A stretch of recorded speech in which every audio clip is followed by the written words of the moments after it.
Right, and we are live. Hello and welcome you all. As every Sunday, here we are. We are the Rollers of Fate, and we are very excited to be here playing with you tonight. And we will be playing a modified version, of course, of Strahd, Dining in Barovia. Barovia. Hi, I am the king. I am the king of Dalkon. I am real. Oh I will yes, you're eat gonna you. have. I am Bloodwick. Yeah, amazing. Yeah, we're gonna have a little bit of a crossover here today, as we are missing, unfortunately, three players.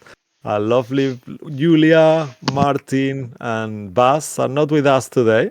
However, our superheroes will be playing three characters each, so that's gonna be quite a challenge for them. So they're gonna feel, well, Mo feels like that every Tuesday, but yeah, they're gonna feel like at the end for a change. So I am Cisco Blanco. I will be your DM for tonight, your tail weaver, and playing all the NPCs as well, and as always. And without further ado, I'll leave it to. Actually, I'll quickly introduce the characters that I'm missing. Sorrel is normally played by Martin, but tonight will be played by Mo. He's a wizard Bedalken, chronology wizard, and now he's kind of like an undead as well. He's not really a Bedalken anymore. He's had a bit of a race change at the moment. Also, Baz normally plays Bloodwick Turtle, who will be played by Neil today, and he's a Path of the Totem warrior barbarian. And lastly, we have also Saphira, that is played by Julia, and is a Circle of the Moon druid wool elf. All right, and with all that, I'll leave it to you guys to introduce yourselves and your characters too. Hi everyone, I'm Tom. I'm playing Sway Silverspear, and I'm a changeling and a phantom rogue. Now pass it to Neil. Hey, I'm playing Lilith Starflower, who is a Warforged cleric of the grave, and I'll pass it on to Mo. Hi, my name is Mo. I play Cabal, the Blood Hunter Goliath. He is the Order of the Ghost Slayer, and today it's gonna feel like I'm playing Baldur's Gate because I'm controlling many characters instead of one. So that's gonna be interesting. But yes, I'll give it back to you, Cisco. Yeah, as always, I was on mute. So yeah, I'll do some little announcements as well. For those of you who are new to our stream and have not watched our previous episodes, please go and check us out on our YouTube channel at Rollers of Fate D&D, where you can find all our previous episodes, including the Eye Observation on Wednesdays and our Seal Pages of Burglars, a modified version of Candlekeep Mysteries that airs on Tuesday, or right here on Twitch after our stream ends. Also, if you want to send us any fan art, mails, or any comments, or anything you want, please do so at rollersoffatednd@gmail.com. Or we also have a X/Twitter channel at FateDND, where you'll see our schedule or changes or other D&D related stuff. Also, a content warning. Viewer discretion is advised. Dining in Barovia is a horror campaign. Also, we can get a little bit inappropriate at times. Weird comments, swear words, everything goes here. So yeah, be aware, and please feel free to step in and out as you see fit.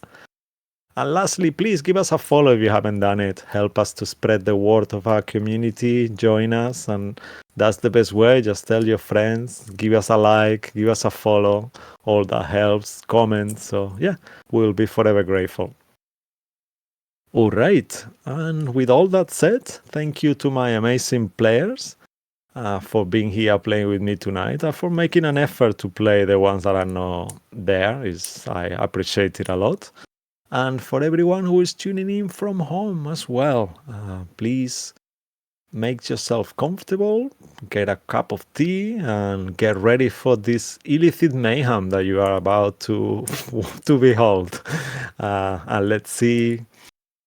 Let's see. Oh no, I'm reading the wrong one. Okay, almost.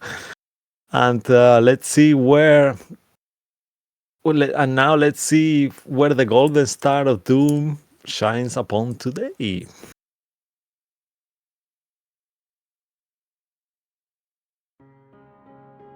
I nearly said which mystery shall be revealed today, but I didn't. I just for disclaimer of myself. Yeah. We received a message from the stars. The greatest honor and service will be ours. The prophet will bring the amplifier to cleanse the upper world. The licensing will descend to start the war.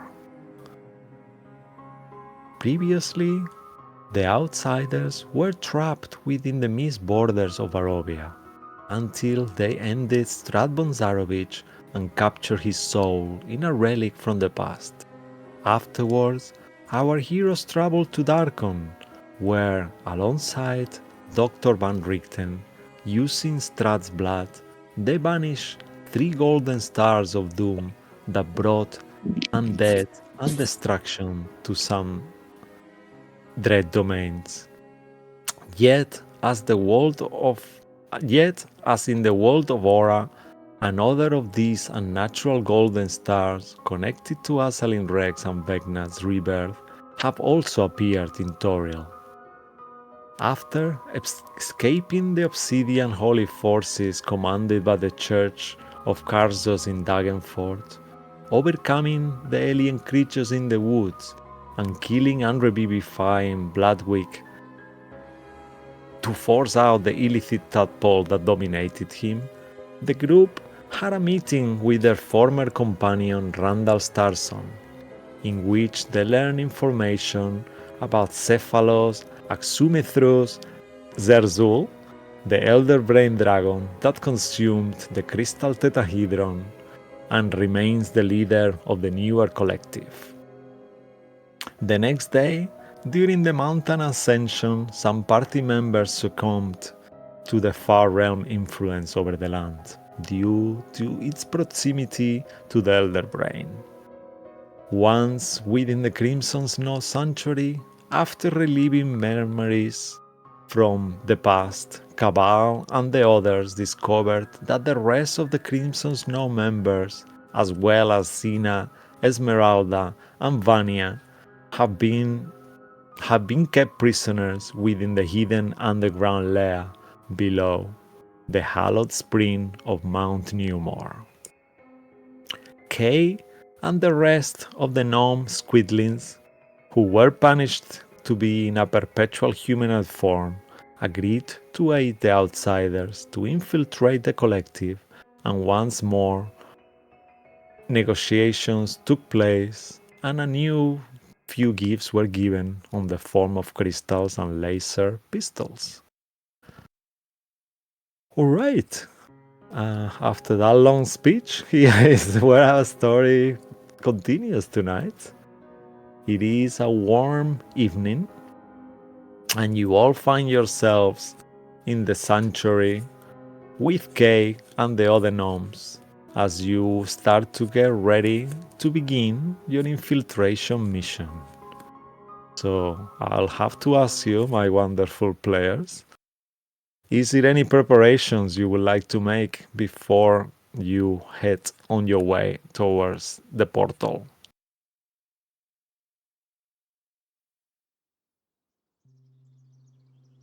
So starting with you, Sway, is there any preparations you would like to do before you head towards the portal?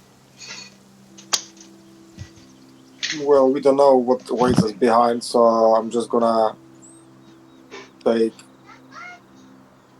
the best goodies that I have in my bag and trade my shoes so they don't squeak.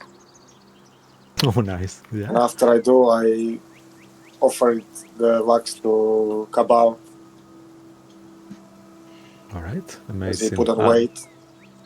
So his Oh, shoes no. are not be squeaking, you know. Yeah, I'll give But you I a don't little tell bit him, of obviously. pressure. I just kind of like I just look with the eye of judgment and pass him the thing for the tools. Okay. You take. All right, Mo. They give Cabal this grease. Also, if you could adjust the stream a little bit on the image there, please. The left to the right?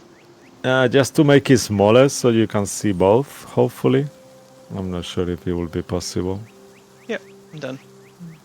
Yeah, thank you. Yeah. And you have all your sidekicks there, NPCs, who will be coming with you as well. So Sway passes you this grease thingy. So you have the inside and the outside of the Crimson Snow. And what do you want me to do with Fortress this? Sanctuary. I'll say that this way.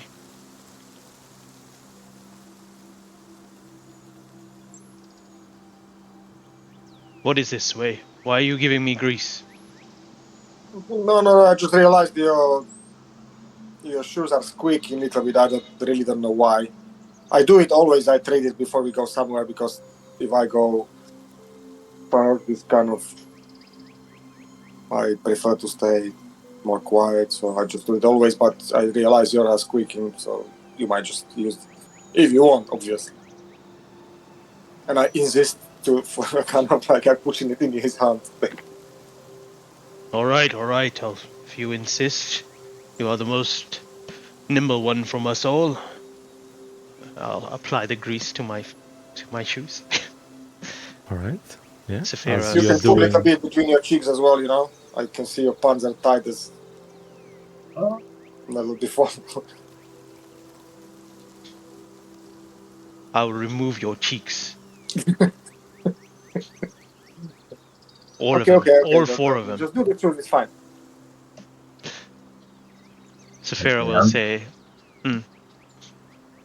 Yes, Lilith? Should we take a couple of minutes to just take a short rest? I mean, we've been here for a while now. Been here for a while. All right. Yeah, you could take it out of game. You had enough time while this big Lord Dump from the Gnomes happened. You guys had a short rest, so please roll whichever dice you need.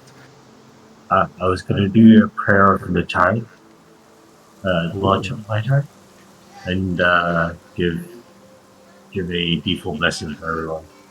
All right, amazing. So how many hit die would you like to spend? You mean for everyone in your party, or for everyone? Because Every non-NPC, yeah? character, every PC character. Okay, Yeah, perfect. because for example, I don't miss any hit points. So maybe if someone else is injured out of the NPCs, even they could maybe take it. But I don't think so. Anyone is really. It's not hit. It's like a 1d4 less. Yeah. Yeah, so you guys, okay. So Lilith, you can take off 6 hit die that you will not be able to regain. So for each creature you get, you lose a hit die. Yeah. And then you guys, when Lilith activates this blessing, each of you will have a D4 that lasts for 10 minutes, I believe. I think that's or 1 minute. I can't remember, but you got it there, Neil, somewhere. So you tell us afterwards. I think it's 10 minutes actually, because the normal one is 1 minute, so this one is 10 minutes. Saphira will say, okay, well, as we are not in the domains of dread anymore, I feel more attuned to the nature around, so perhaps we could potentially use the cover of the wilderness and creep in a bit more stealthily. Also, I've gained this ability to potentially see the future, or just a glimpse of it, a few seconds of ahead. I could cast it upon myself, but I could cast it on one of you as well. Potentially on someone who may be in the front line, Cabal, or Bloodwick. Actually, I'm gonna do something that's maybe Julia is not gonna like, but I think if you're gonna be casting what I think you're gonna be casting, and you're gonna be using Foresight, Potentially. would you like to roll the 2d7 then? Because you might get a twin fucking gem, and if Sure. you do that, you might be able to cast it on 2 people. So I don't want you to lose that opportunity because it's Can I a just level 9 spell. Okay. Could I get the gem from Lilith? She has a twin I one, or mean, did if she you have... ask her, yeah. If you ask she her, had you... Quicken. She had Yeah, Quicken, she has right? Quicken, yeah. Okay, let me roll the Yeah. 2d7. And I'm see not what... sure if Real has Oh. twin. I don't think he does. No, I don't think he has either. No, yeah, he got an... Yeah. I'm pretty sure I opened roll So you need a 20. 6. No, actually, no. You need a... Extended, empower, distant, careful. Ooh. I believe all sacrifices inspiration to get the crystal. Eh? Ludwig's going to sacrifice his inspiration to get the crystal. Twin. Actually, there is no twin, so roll a d8, actually. Let's make it there is a twin one, too. Why not? Okay. We are 2D... freestyling here. So 2d8? 2d8. Yeah, the d8 will be twin. Oh, it's double 4s. Oh, no. Okay. Can I combine the 2 4s to make it into a 1? You can re-roll one of the 4s if you don't want to have, because each gem is different, actually. Okay. So you I'll can roll it. re-roll one of the 4s. I'll re-roll one. Let's go! 8! Oh, wow! Nice. Nice. Okay, so out of the nothingness, you see one of these gems happen to have a silvery kind of glow to it. And Kai says, "Oh, wow, this one is the one you wanted. This is the one. You can actually, Safira, you might be able to cast it on 2 people. Fucking broken. The DM has been super nice here. So, yeah. What's the number 4? Yeah. So, number 4 is extended. It's the same one that Lilith has. So, actually, no, extended means the double duration, I think. Yeah. Yeah. Okay. Let me just make sure, but I think so. Yeah. So while you have that crystal, so yeah, Safira, what would you like to do now, knowing that you have a... Well, with this, I could cast it on 2. I don't know which 2. Cabal, Sway, or Bloodwick?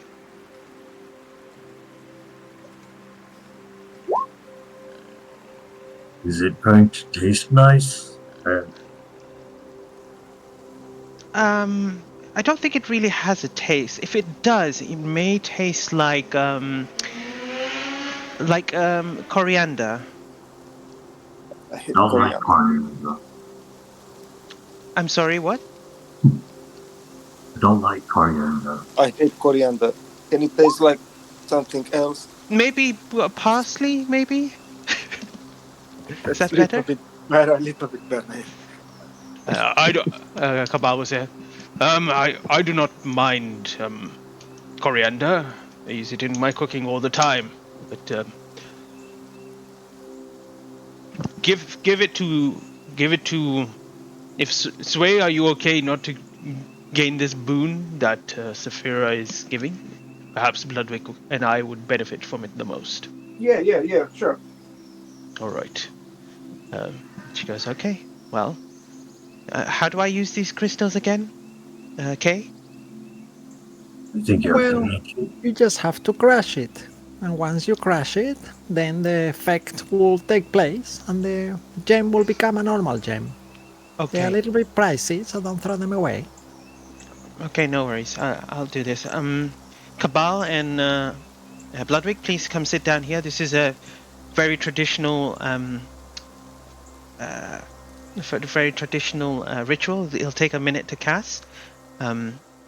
It's going to be a little bit awkward, but once it's done, you'll begin to see what will happen, and you'll see Saphira crush the crystal immediately, seeing the kind of magical essence, and then she will spit in each other her hand, and she'll start rubbing on your foreheads, both of them. I'm not. This is something that I was taught by a very, very old drow druid a long time ago. She used to do this herself, and this is the way it works. And after she rubs your forehead and makes it very sore, she will cast Foresight, twinning it, and yeah, she will cast it. So I will mark the level 9 spell slot off. Saphira. I feel a little bit mean. I feel a bit unfair. I'm sorry, Martin. I'm sorry, Lilith. You could have been given the chance to have this spell, but I just came up with it on the last minute. Yeah. So it's for your party. So I hope you don't think I've been unfair. It's just No. something that I just came up with. I thought it was there. That's why I actually didn't make it before. So apologies for you too. I hope you don't feel that I've been unfair. No, that is fine. All right. I'll just display in VVT what happens with that. So I'm sure Neil's used to it because I used to cast it on him all the time. Nice, yeah. There is like a future Lilith and past Lilith all combined into one Lilith. Wow. You out of the sudden see things that before they happen, like you know what you see Sway moving and you knew already that he was gonna move. Yeah. I'm casting on Bloodwick and Cabal. On Blackwick, okay. So yeah, that's what's happening to you, Bloodwick. I mean Neil. As Bloodwick. Let me just try to sink deeper into my hole. Yeah, that's what I meant. Yeah. So you see that Bloodwick. Okay. Wow. Cable says that looks so cool. How can you do that? It's just like he's moving like a bit like the Matrix at some point. Yeah. Like so fast. I see one of Cabal sees one of the gnomes drop a cup and he reacts to it immediately before it even drops and catches it. And they're Okay. like, Wow. this is interesting. Am I to keep this saliva on my head until it disappears? Yes, you have to keep it on your head. It might, yeah. I hope that wasn't a bit weird. It is fine. I've had, yes, it's fine. Cabal just say. Yeah. Okay. Alright. Lilith, actually, just quickly, how did your ritual looks like when you do this blessing as well? As we are all about rituals out of the sudden. You know what? She's gonna walk up there, everyone, lick her thumb, and then rub it across their head, across their forehead. Which color is Lilith's saliva? That would be. Does it look like mercury? Yes. Yes, so nice. Just, right across their forehead. Oh, nice. Yeah. So you have like a combination, like some of you, Kamal and Bloodwick, you have a combination of things on your forehead now. Yep, a bit of saliva from Warforged, metallic mercury, and you have the one from Cabal that I imagine it's got a bit of blood on it. I mean, from Saphira on it, that maybe it's got a little bit of like moss on it or something like that. So it's a little bit too green to be saliva, but yeah. Damn it. Amazing. Okay. Cool. And Kay will say, okay, so after that body human-y thing, I mean, should we do something like that? He kind of starts like maybe just putting a bit of saliva on everyone, and all the gnomes start doing it. Does that make us humanoid? Is that a humanoid thing? Okay. Quick question: the noble cloak of mischief. It only has 4 charges, or does it come back? Yeah, fortress when after you- short rest. Yeah, after use a the- long rest, it regains all charges. Last charge you must. Oh yeah, it gains all the charges. Okay. Yeah, all charges. Yeah. Okay. I'm assuming she hasn't used any. Okay. Mhm. All Yeah, right. She got that cloak from Madame Eris' mansion in Darkon when she went to infiltrate to steal the dragon egg on her. That was off stream. Yes. Whose AC has gone up? You said her AC's gone up too, right? Yeah, her AC should be 19. I updated it there. Her AC is Okay. 19 and she's got +1 to all There was some saves. I did item now that from too. the last Yeah, food or from the something. ring of protection. I did it for her. So that's all done. And her shape change is a little different, right? Her AC goes up Yeah. in shape change. Yeah, on shape change, her AC is if you go to let me just show you because it's there. I think it's on extras. I put it. Boom. Let me just have a look. I'll find the notes. Let me just remember, but I did a note there. Features and traits, inventory, spells. Yeah, it's got a +2 ACs to wild shape.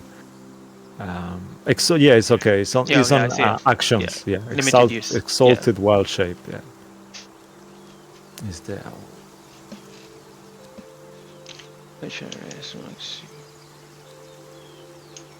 I'll Easy. display it just for everyone in case you guys want. So that's the boon that she gets at the moment.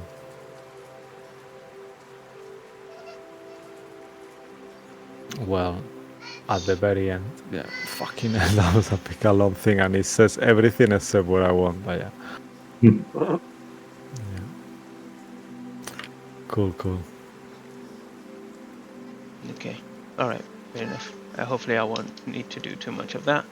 All right. I have a question for you, Kay. Says Saphira. How long do you think? How long do you think it will take us to get to the Elder Brain from here to the bottom? Well, that depends of how I mean, you guys are super powerful. We saw you from afar. Well, you were fighting. We were scrying on you. Well, she was scrying on you. Well, we have this thing that allows us to scry once per day, and we saw you fighting. You are really, really well adept. Well, if you So could, we've- if you could measure it in the time of the length of a shadow, how long would it be? Okay. So let me just think of this. Okay. So you have. He starts counting on his head aloud. So you have the guards room, then the illicit tadpole is probably gonna be quite a lot of enemies there. I will say if we survive all the way, maybe an hour, 2 hours. You probably will have to rest a little in the middle. We won't be able to rest like the big rest, because it's no way they will know we are there the longer we stay. So we should have to do it in like, I don't know, we might not even have that little rest anymore, but we could hide and maybe try to do it like that. So let's say 2 hours maximum. We will have to really run, and we're gonna be, I don't know. They look at each other, and you see on their faces, you Lilith and you Saphira, that has the highest insight, passive insight. They are very worried. They think it's likely maybe some of them might die, but they are willing to take the risk because they want to end this. Okay. All right. Well, in that case, I may be able to use this extended boon to make us a bit more stealthy for longer. What do you all think? Do you think that sounds like a good idea? Lilith, Sway? I think that's a great idea. Whatever advantages we can give ourselves. I mean, to be honest, Sapphira? Yeah, you said Sapphire. Saphira, sorry. Saphira. Saphira, yeah. The only issue is that if you make us stealthy, that's good. But if we get spotted and we wake up the guards, that hopefully is very unlikely. The shriekers don't really use sound. They have like their innate magic. You cannot really stop them unless we find a way to kill them all at once, and it's gonna be pretty impossible. So when we get to the tadpole room, we are very likely to be detected independently whatever we do. Okay. So, and that's kind of the second place we have to go, and we cannot really avoid it. So you might want to save it sort of for later. I mean, you can do the normal one now and then do the longer lasting one for later when we can take a short rest if we need to. Maybe, I don't know how long you can make it for. Well, normally the nature protects us for an hour. But if I do use this, then maybe it may extend it for another hour, so 2 hours maximum. So it's either we go in, once we are caught, we are going to be known, so best to get to wherever we need to get to be caught as quickly as possible. Yeah. Oh yeah, I wanted to show you this. And he kind of like pulls out this unusual looking cylinder, the size of a pen, kind of. And all of you recognize it to be quite unsettling at first, because all of you realize that this piece of this cylinder is made of a black obsidian metal, that all of you recognize being the same material that this obelisk that you destroyed was made of. And he says, yeah, I have this. It's made of a shattered obelisk that we found eons ago. Well, our ancestors did up north somewhere. And apparently it was made by high mages of the Netherese Empire once upon a time. And it's a very powerful thing, and it will actually disrupt the telepathic short communication link within the Cerulean collective. So at least if we are spotted, they will not be able to telepathically connect, because once you are part of the link, they don't need to really do anything. They have a telepathic connection with each other, but this will stop it. So then when we are there, they will be like not be able to do that. So they will actually have to physically go and inform each other of our presence. So this will buy us time. Rill will pep up and say, "Can I see that? What is the range of this?" Well, it's the same range that pretty much at the tetrahedron, so it will be like 5 miles. So now they won't be able to. Even now, they will know something is going on. Perhaps, hopefully not. I mean, the underground layer is really deep. It's actually not in the material plane as such. It's more like in the shadow. Yeah, whatever that place is called. The Underdark. The Underdark. Yeah. Yes. So okay. it's very deep down. So, but the connection, I'm not sure. Potentially we will be okay from here, but maybe once we get in the Underdark, then the connection will be broken. Yeah, please take it. And you see reluctantly he gives to Real, like with his face kind of like a bit twisted. All of you, anyone who's got a passive inside of more than a 10, so all of you can see that he's not sure, but he's doing it anyway. He's giving it to Real. Real did a mind blank or something like that to himself, right? Yeah, he has a mind blank. He said that he will do it, so he's immune to psychic damage. And that's a level 9, I believe. 8 spell. 8, yeah, okay. But he casted it yesterday, so he still has it on, right? I think he mentioned that he wanted it to do it straight away again. Let me just check how long it lasts. 24 hours. Yeah, so then he will still have it. But then he was saying that in the moment he goes, he wants to do it again, I believe. Yeah. I remember him saying that. Okay. So I'll hold on to it. Maybe he might want to extend it for 48 hours. Moving forward. So I'll hold on to the thing crystal. Okay. Well, I think we've pretty much done all the preparations, and then Cabal's going to be like, wait, hold on. The lightning and thunder are your weakness, Kay, but I'm assuming you are, because of the strong psychic bond that you have, you are resistant to mind attacks. Anything else? I mean, we on this form, to be honest, we are not what we used to be anymore. So in this form, we just gnomes actually.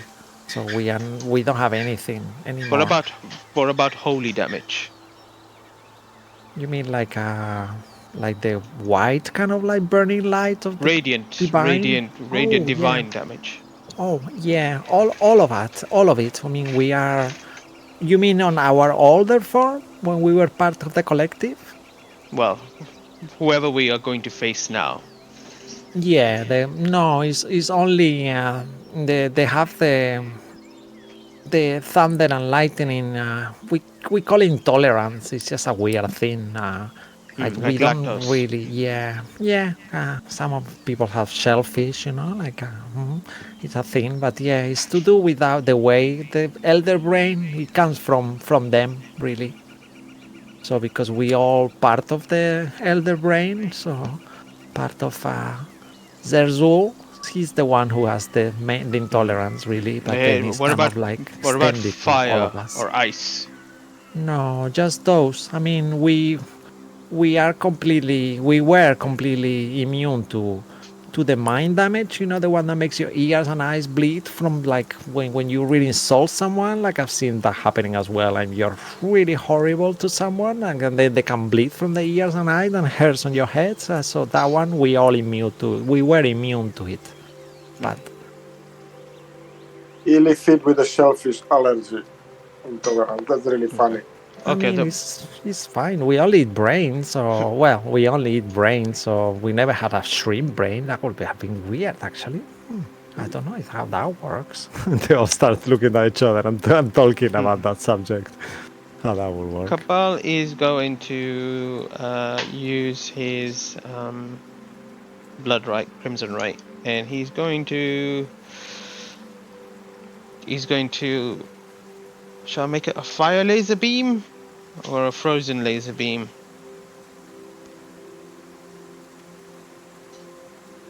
I mean, this is a bit of a far-fetched thing because we don't really know. Are there that any much. undead ones? I Make a fate roll, Cabal, and this will determine whether Kay knows more about the dragon or not. Because when the dragon merged with the Elder Brain, at that point things became a bit dodgy for these creatures that you are speaking to. So they might not know. So, yep. I said, oh, I'm not sure actually anymore. Maybe the dragon might be. I mean, I'm not Okay. sure. Well, the illithid that we faced in Daggerford, Uh-huh. when we were fighting him, this is to the DM, when we were fighting him and stuff, did he have resistance to radiant? I know that. I feel like he was resistant to radiant for some odd reason. All of you, actually, this will be on character. If it's okay, I'll turn it back to you. All of you can make a history check at advantage while I find the information.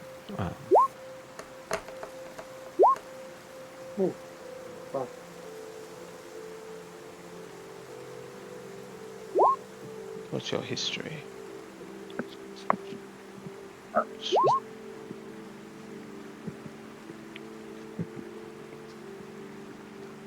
Okay.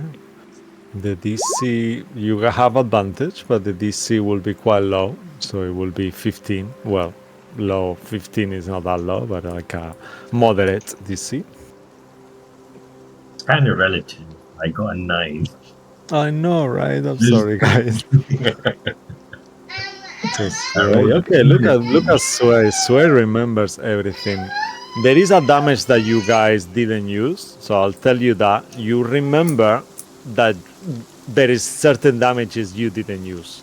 So there could be, this information is not fully accurate, but Real will remember that fire didn't seem to make as much damage as they thought. The same with you, Sway. You will also remember that. So you two, Real and Sway, will remember that the fire didn't make as much damage as it should. You also will remember that they were immune to psychic, but that's also because Kay just told you as well. But you also remember that there was a damage that you guys didn't use, that I'll tell you out of game. There was one more thing that they are resistant to that you guys didn't use. But that was the high priest. You aren't sure. That was the highest high priest, illithid, the highest illithid rank. They might be different on lower illithids. I think then I'll just make it both radiant, just to be safe. I'll switch it if I need to. Okay, so what Cabal's going to do is I'm going to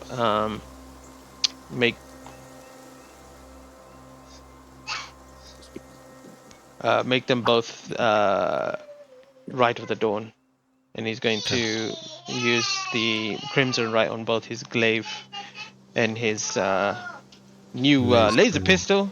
Nice, yeah. Lightning laser pistol. Cool. Yeah, I'll take the damage now for both of them. Blood starts spewing like quite a lot of blood, like I hit an artery. You see, like Cabal, it's like comes stop bleeding out of side. Yeah. Okay. Are you okay? You okay, Cabal?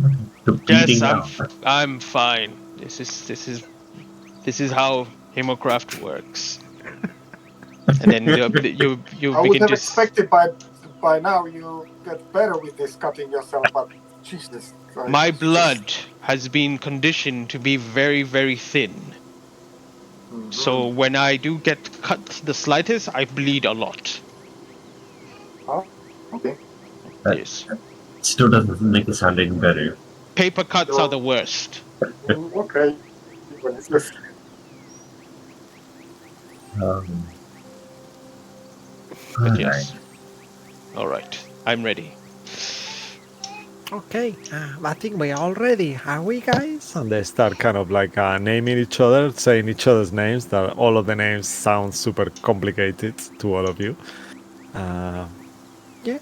Yeah. Until like 2 minutes later, including your sidekicks, everyone kind of says we are ready. So yeah. Am I okay to hold on to this? Says Real to the K. This shard. I would really prefer if you gave it to me, just because I don't know how the shard will react with you. But if you die, am I okay to take it from you? For disclaimer, if I die, then I will give it to my friend here, and then if she dies, you will give it to her, and then they start going. And we all of us die, sure, yeah, you can take it, but hopefully we all gonna be okay, because this has been in our collective since forever. I mean, I guess Therzul might know that we are here, maybe. I don't know. In the moment they start, I guess they won't be able to realize. You haven't that been caught yet, so assume that Yeah. they do not know. So let us use this element Yeah, of surprise, hopefully, to get. So if I die, I'll give it to Salayan. If Salayan dies, she will give it to Tobolux. So if Tobolux dies, she will give it to Durka, and then to Pramory, and then to Kiborita, and then if Kiborita dies, sure, you can take it. All right. Fine. You all need to die before I can take it. Okay, got it. I will Yeah, take so a note. please don't kill us for the thing. I mean, it's very powerful, and Those are your words, not mine. I did not say my intentions were not to kill you. It's just when you die, then obviously that is the condition for me to obtain the item that you have there in your hand. Yeah. I mean, that's fair, really, because it's like I said, the magic of this Netherese empire, that they were so powerful. They were making floating cities, and they were the most powerful creatures. It's okay. I'm a king. I know all about power. It's fine. Come on, let's go. Okay, sure. Let's go. And they all kind of like put their little backpacks and with their tiny legs they start. Why Why does this scene look like Lord of the Rings? Like yeah, they are, because they're all little gnomes.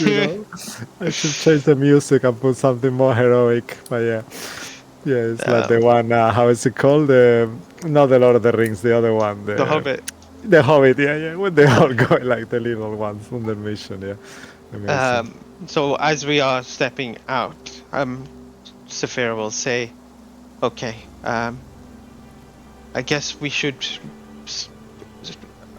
Do we need to get to a certain place before we start moving stealthily, or do we have to move out of this building itself?"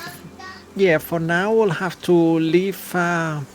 However you call this building, the Sanctum, was it? The sanctuary. Yeah. Oh, yeah, the sanctuary. Yeah. I mean, we only find out that a few minutes ago. Yeah.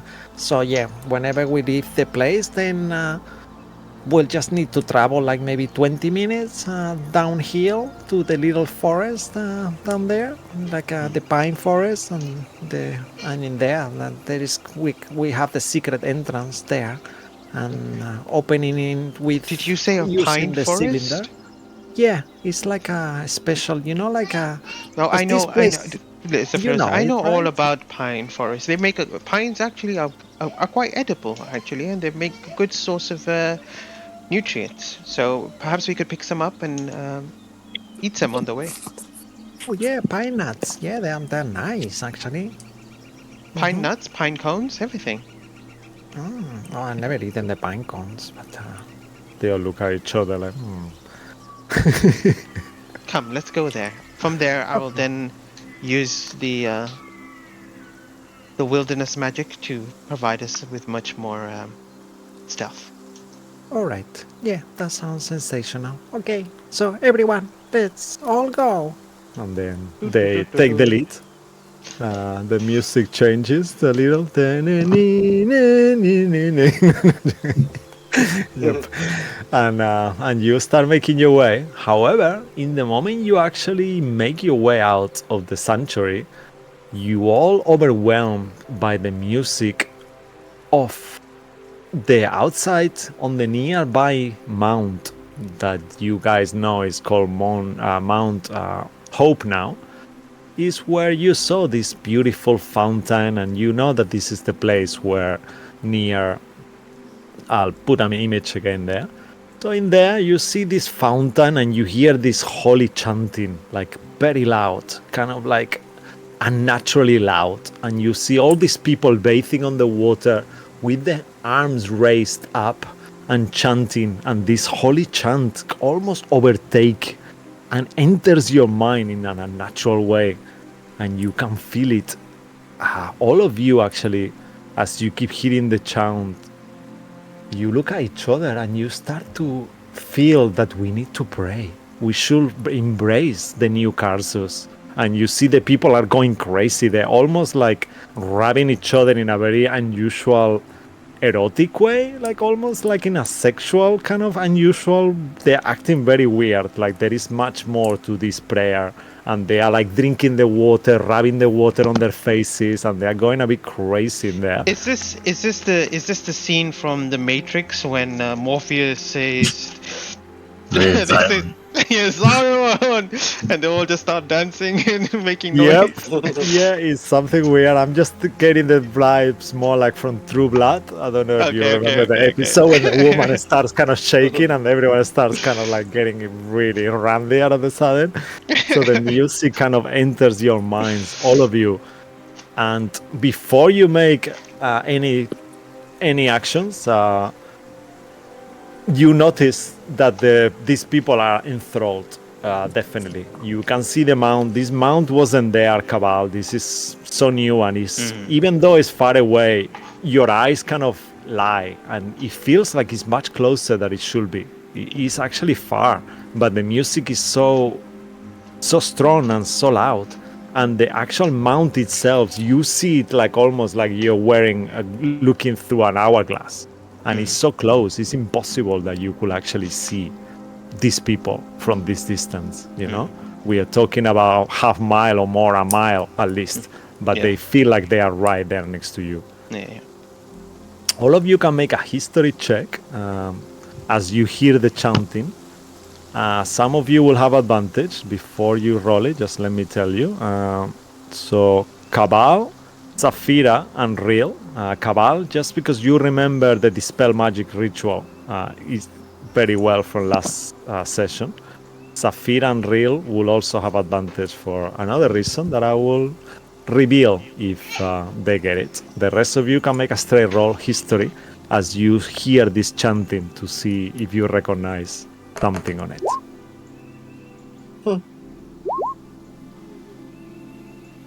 The DC is very high. It's 23.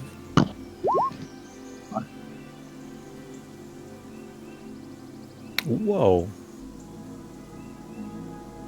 Okay, I think we got a winner there. I Cool. managed to get a 0. Oh no!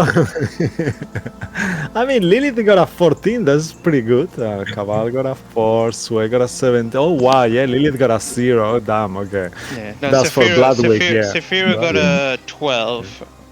Real got 26. Cabal got 28. Does she have advantage on these two actually?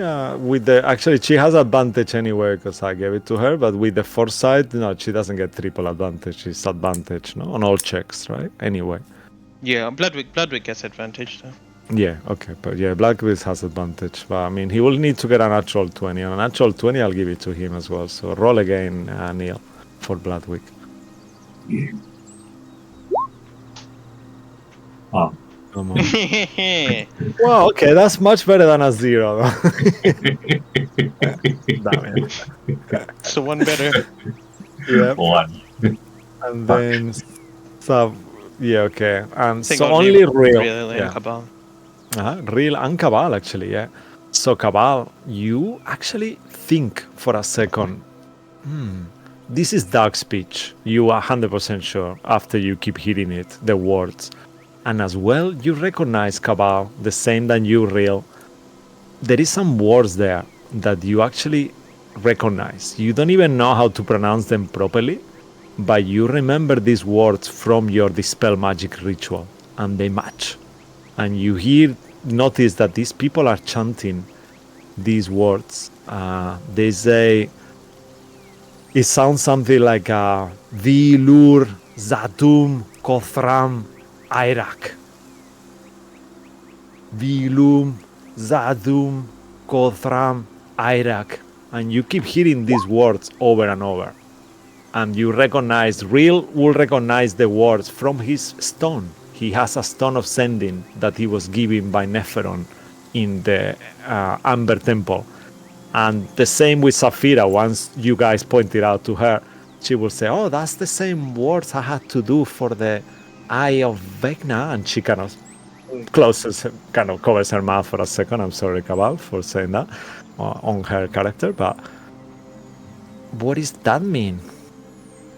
Why they're saying that? What was the reason Real got that from? So Real got it from a magical item as well as Saphira. So these magical items, they were created by Neferon in the Amber Temple. That's where Real got his original Eye of Vecna as well.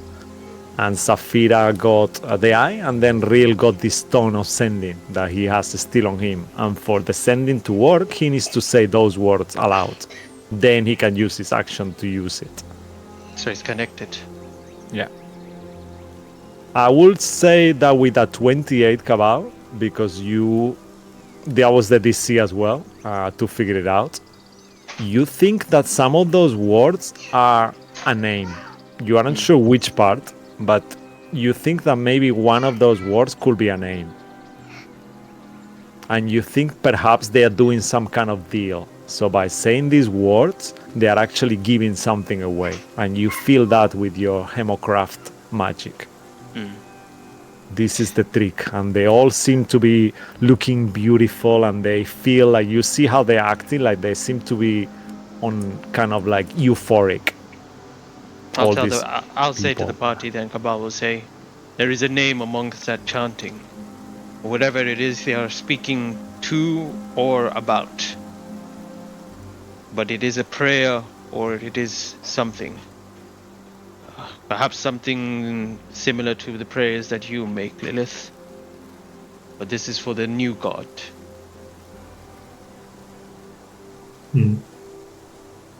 Right, let's deal with this quickly. As you say that, Real, in your mind you click as well. You are the most intelligent on the group, no disrespect to anyone. And you think to yourself, well, those words are probably some name, and which name could it be if it's related to the gold eye and the sending, and this creature, these items were created for the god's secret. So you think it's probably a part of his name, his true name, perhaps. And as he realized that, all of you feel it like, oh, the words start entering your mind in an unnatural way. I need all of you to make a wisdom saving throw. Does Real need to if he's got mind blank? Yeah. Okay. Just check. Actually, let me check the mind blank spell. I'll put it up. Well done. Okay. Yeah, if you got, I got it right here. Until the spelling, immune to psychic damage, sense its emotion, reads its thoughts, divination's plan. Yeah, I'll say charm condition. So yeah, he doesn't need to do it. Okay. Cabal was already charmed before by the singing or whatever when he was coming up the mountain. Did that go away, and does he have or something like that? No, that will still be active. Okay. So Yeah, just so make another Saphira one. Yeah, another one. This is a different type of charm in a way. Bloodwick has advantage, by the way. Yeah.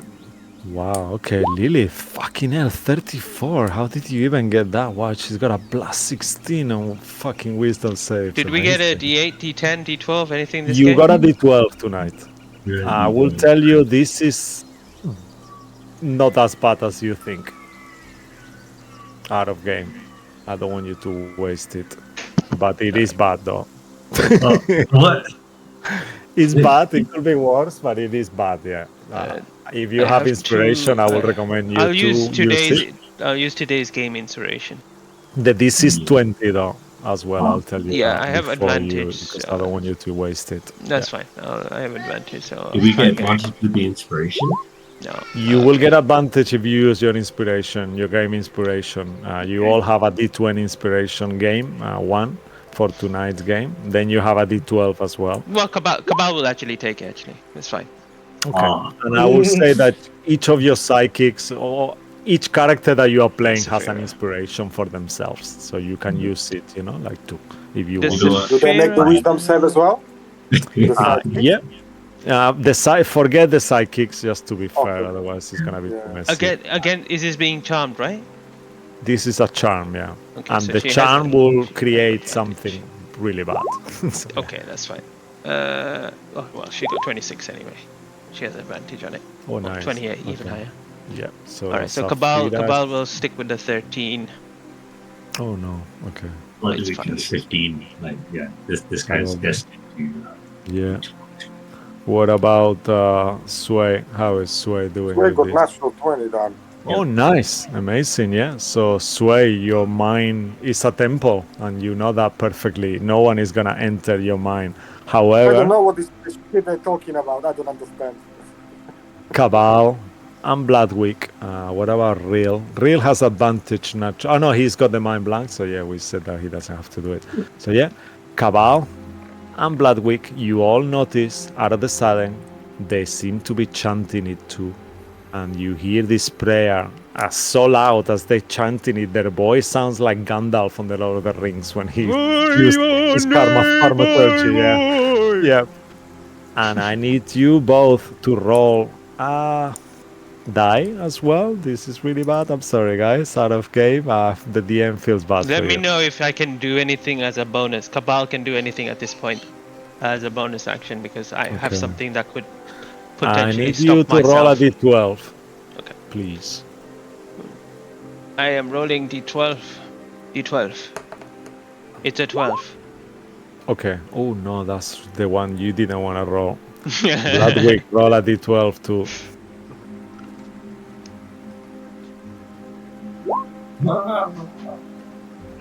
Six. Down the middle. Okay, the Bloodwick is fine. You had to, if you get I'll tell you what it happens. Yeah. So maximum HP of Bloodwick goes down by 6 until the next long rest. For you, Cabal, it goes down by 12. Okay. However, the deal is, if you roll higher than a 6, you lose a -1 as well to every roll. So you have a curse. Lilith will actually tell you it's a curse, actually, this. You It's will a curse. Yeah. And you will have -1 to all of your rolls. Bloodwick is fine because he got a 6. Anything lower than a 6, you don't get the curse. You just get the maximum HP Oh, reduction. it's now a curse that's been put on me. Yeah, yeah. Okay. So now you have a +2 because you have a -1 from before already. So now you have a -2 to everything you roll. -2. However, Lilith, you feel it that it's a curse. Does it? Let me see. So I'm giving you. I think the DM is giving you something here, Neil. Very I know, I'm trying to fucking. find the Yeah. spell. What is the spell name? But it's a spell slot though. Minus It's a third 14. level. That Yeah. one now. Okay. Remove curse. So you could potentially do that. You will know with your passive religion. Let's make it a thing.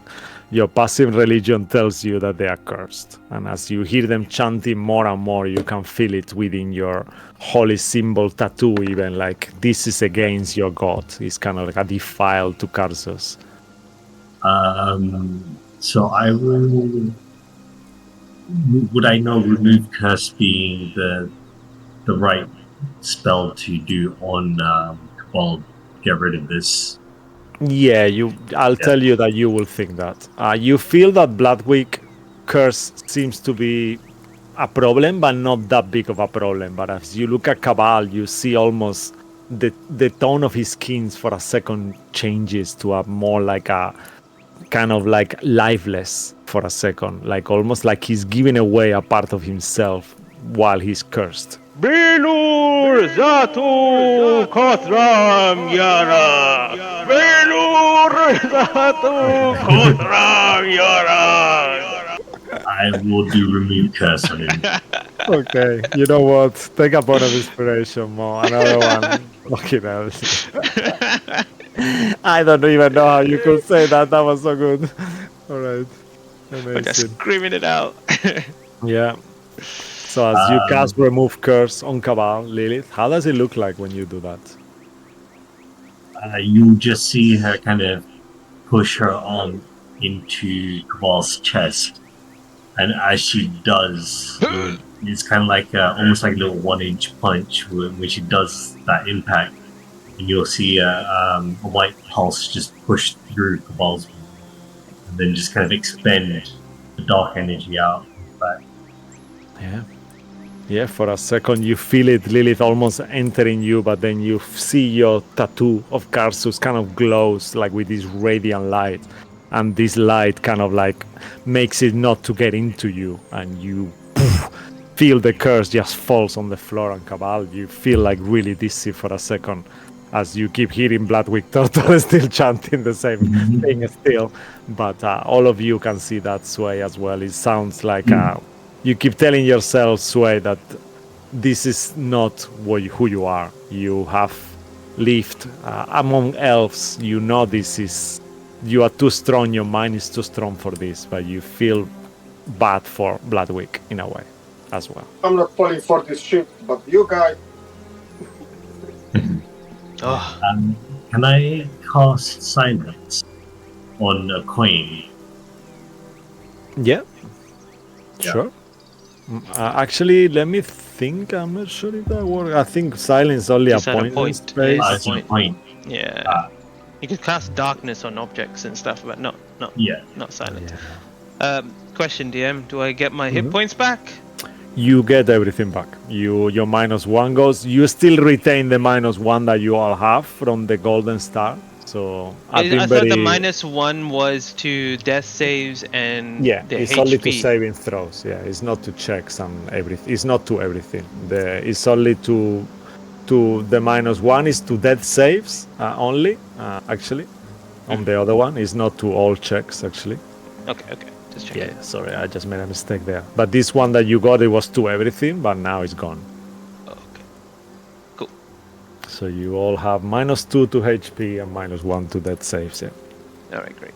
Good to know. Cool. And you hear Bloodwick chanting for a while. Will any of you like to do anything about? You think of silence, Lilith, but then it doesn't seem to. You know yourself that will not work. Does Cabal's other compulsion also go from with the remove curse? Yes. Okay. As you cast the remove curse, Cabal, you think to yourself, what? Therzul and the collective only want unity? What the fuck? You know? We are all one? I don't want to be one with them. And this kind of like comes to you straight away as well. Okay. He's going to be a problem if we let him continue to do these chanting. Could you do the same to him as well, Edith?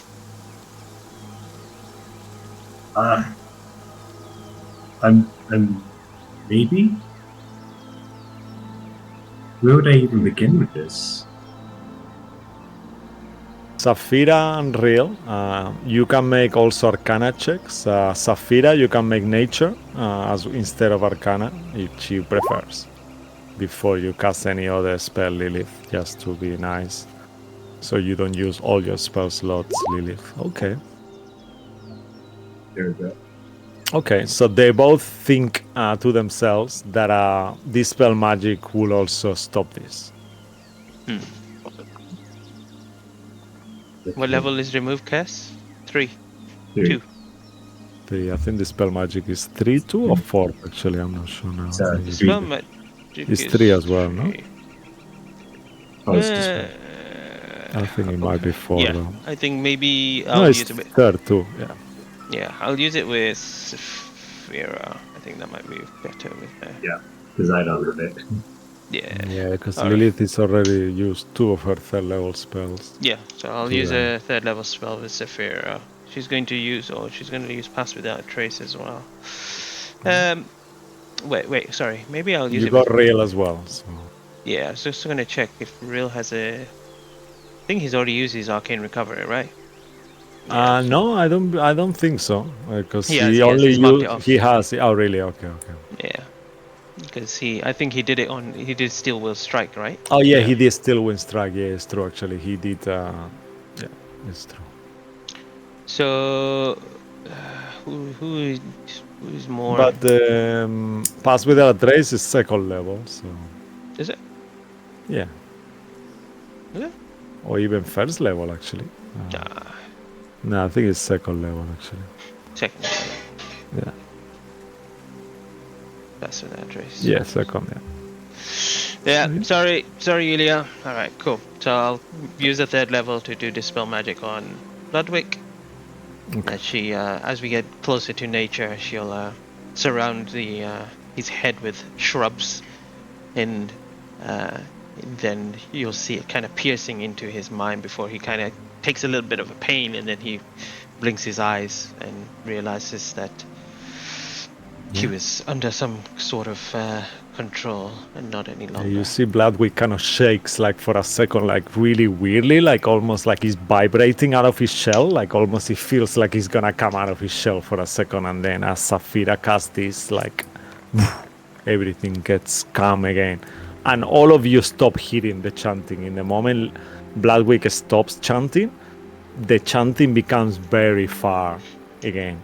And then even your visions start to become how they are. And you see that the mount is much further.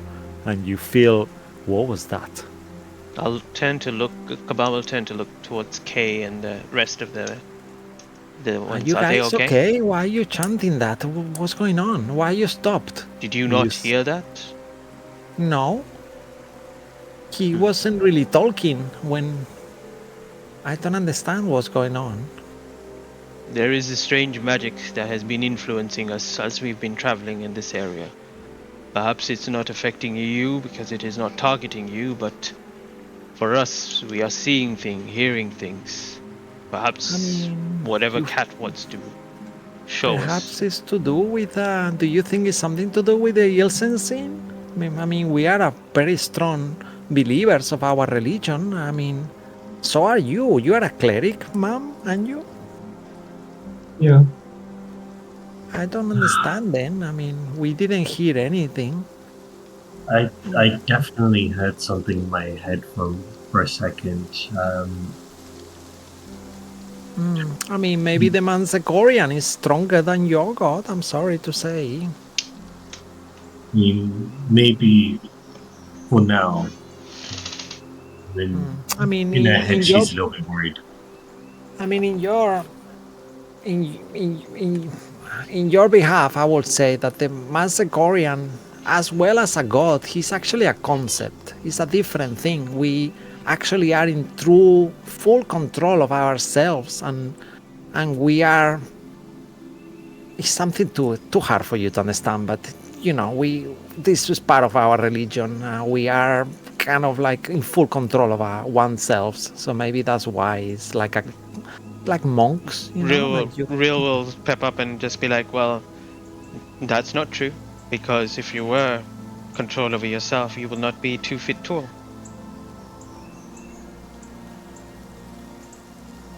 They all kind of like look at Real, and they kind of start nodding in agreement.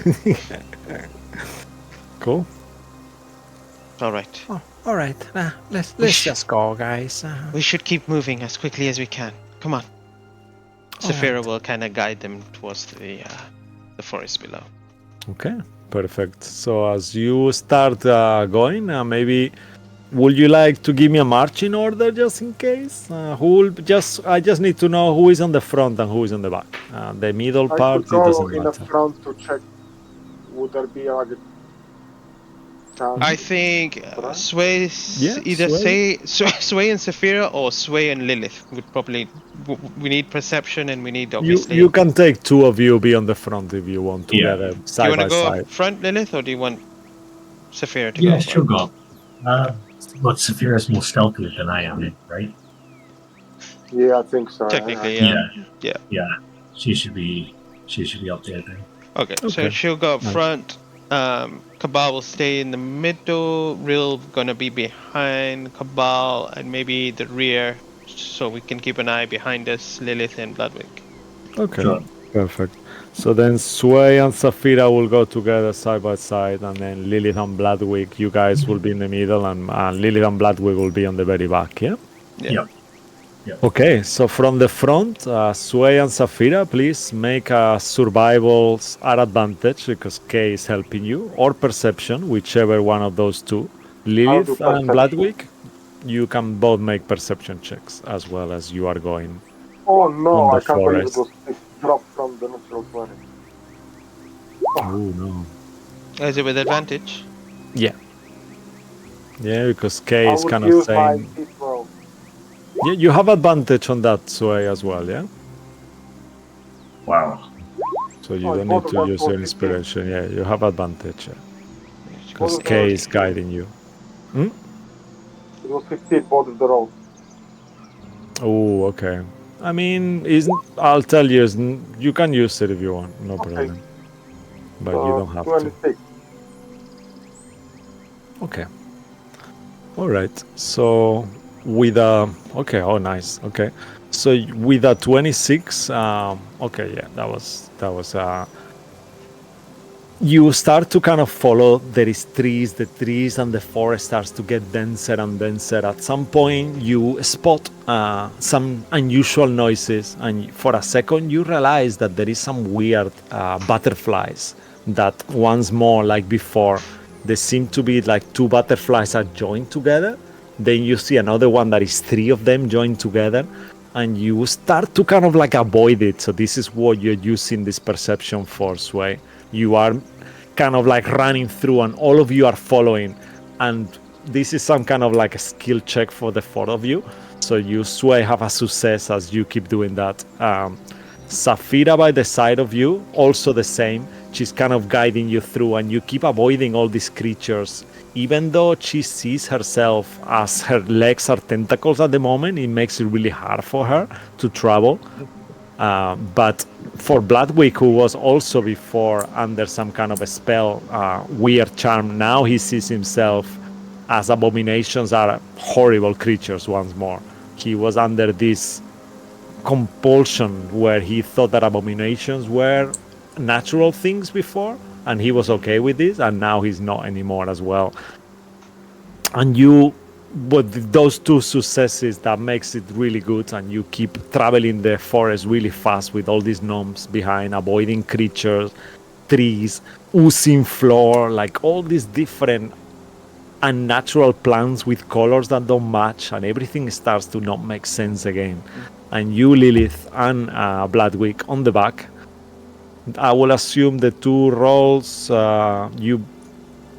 Lilith So didn't one make is one. you. Yeah. Huh? Yeah, the nat one's Lilith. And, Oh, okay. Does he 11's get Bloodwick. advantage as well? Yeah, you will also have advantage because the gnomes in the middle, and I will assume all of you in the middle are helping you as well. So both of you have advantage. You need one more success. At this point, you have two successes, so you need one more success there. You all there have two failures at the moment. My gosh. Oh, there we go. Oh, Medicine. okay. All on you, Lilith. I guess, what is your modifier? You can use that roll. Yeah, it's the same. I think it's It's the plus same, 12. Yeah. I mean, medicine should be intelligence, right? Oh yeah, that's weird. I don't know. Maybe it's Yeah. glitched. It's fine. Whatever. The roll is enough. 16 is enough even without a modifier, plus your wisdom that is plus. Sorry, perception, same modifier. Yeah, so that's enough. So that's another success. At some point, Lilith, you almost feel like your whole body is about to fall in this pool of a green, pink, and yellow ooze that doesn't make any sense. You step on this plant and it becomes gelatin, and you feel almost trapped for a second. you see Bloodwick goes head on into it, but then you pull them together and helped by the rest of you who are in the middle, you eventually get 3 successes and you traverse this unnatural forest that doesn't make any sense. Even your brain is hurting just looking at the creatures and the things that are happening here. You see squirrels with 5 tails, 2 heads, 3 asses, yeah, all sorts of things. Creatures that are merging inside each other's mouths, snakes, and 3 asses? eating rocks. Yeah. You see a squirrel with 3 asses. You're connected like the same butthole. Yeah. Dang. You see snakes eating rocks, like just weird things that it's just like, what? You know, like what's going on here?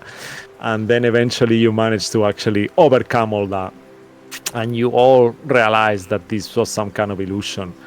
Kay gets this cylinder out. Actually, Kay will tell real. Actually, he's got the cylinder back.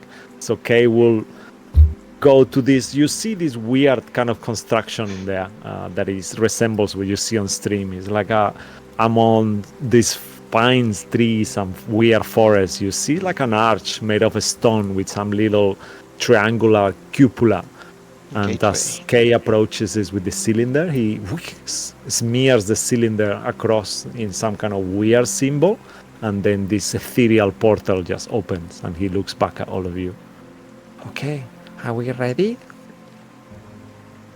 What would we expect once we go through there, says Saphira. So, when we go through, first you will transport us to the Underdark. And then on the Underdark, just right there, in the moment we arrive, I just need to do the same again, and then the portal will open, and this will be the first butthole that will enter into the guard's room. I mean, do you guys... Do you consider this a butthole? Oh no, this one is a ethereal gate, but the other one will be a butthole. But that one, you won't have to massage it or anything, it will be right open as we go through. We do not need. We don't need to be lubricated in any way to enter. No, those ones are because it's like an ethereal gate through them. So imagine if you had like an ethereal poo. I don't know if that makes sense. It's kind of weird, but yeah, imagine your poo just didn't fall out your ass. It just went inside the ground. Yeah, real say. So it's pre-lubricated. Sure, yeah. They kind of all start agreeing. You see the blonde girl. Every time someone made a dirty joke, she overreacts to it. Like she's quite saucy. You can see that. The one that looks like a very angelic looking, she seems to be not that angelic anymore. And she keeps like laughing very dirtily. Before we leave the forest, please come closer. Okay. And Saphira kind of band up. Begin doing an incantation, and you begin to feel like the nature starts to kind of form a barrier around you, making you seem like you are one with it. And she will cast Pass Without Trace. All right, amazing, yeah. And as she does that, and you feel this kind of connection with nature, your steps become fully silent, and everything on the forest just around you, almost by the influence of that, all the animals and creatures that were making noises, the noises disappeared. All you hear is silence, and then this weird glow from the portal. Bloodwick Turtle is typing, oh no, there's too many whole talks. Bloodwick needs to go to the toilet. I'm joking. Okay. Would you guys like to enter through the first ethereal portal? Yes. Okay. All right. Yeah. Oh no! Please not a shopping episode here inside the Underdark. That could be interesting. You might encounter some nice Duergar and some drow merchants. Well, let's see how that goes. So as you enter through the portal, this ethereal gate, all of you kind of feel like the same as you go through any portals. I need all of you to give me a Constitution saving throw. It's your first time entering this kind of portal, so you will not actually... Has any of you traveled through an ethereal portal gate like this before, actually? Or been teleported by the teleport spell? That will give you advantage if you have. I don't think you have, actually. I don't know. I think Rill cast teleport, didn't he?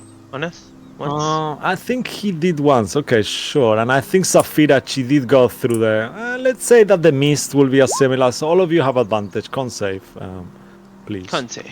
At Advantage. If you fail, you will lose 1 hit point as you vomit your guts out.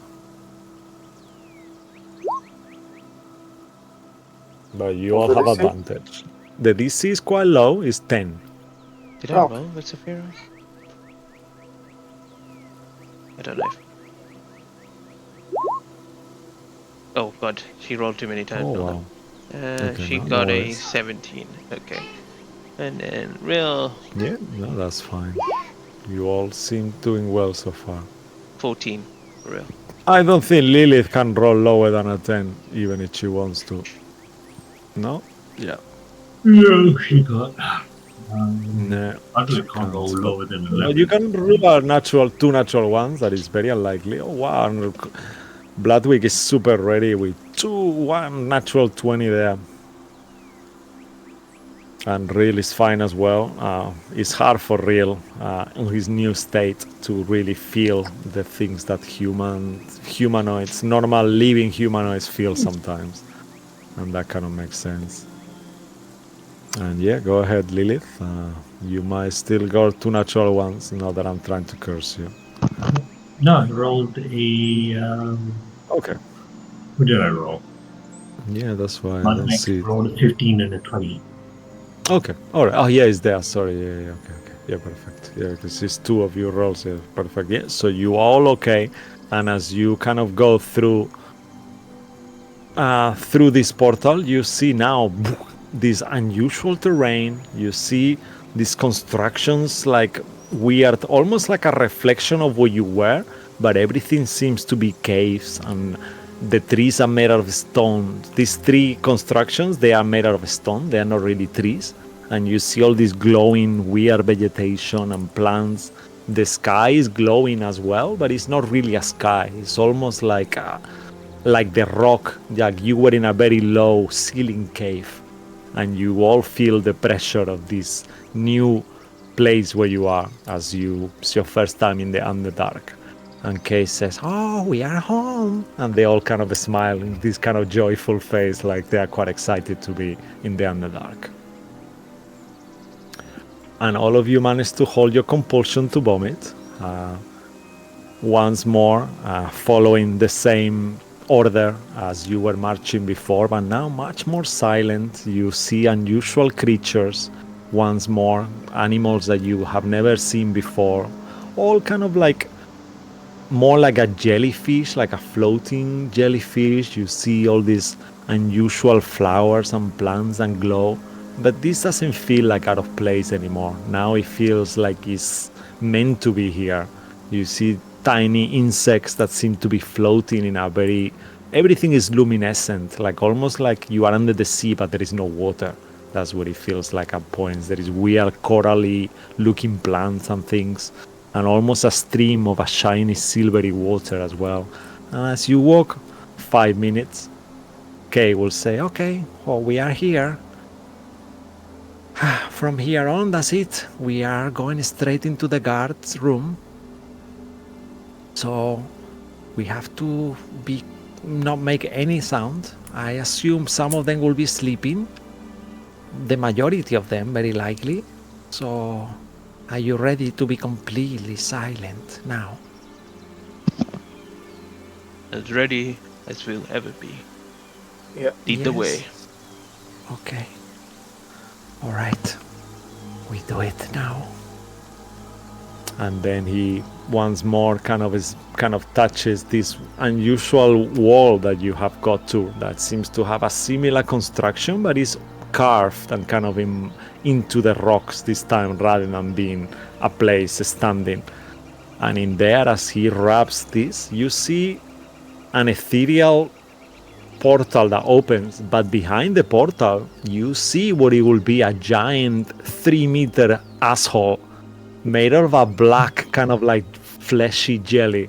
Even the smell is like repulsive. It smells like a sweaty meat, like a sweaty beef steak, something like that, and all of you kind of stinks, and you know that in the moment you go through this ethereal portal, you will go through the asshole, supposedly ethereally, but you see it behind it, and it's kind of like almost pulsating with a heartbeat. You do hear it like. Boom, boom, boom, boom. Is this the asshole of a nautiloid? Is that what we're going through? This is the asshole of a living lair that is Okay, more living like a creature of like a cave, giant cave creature, I imagine. Sure. I don't know. So yeah. Fair enough.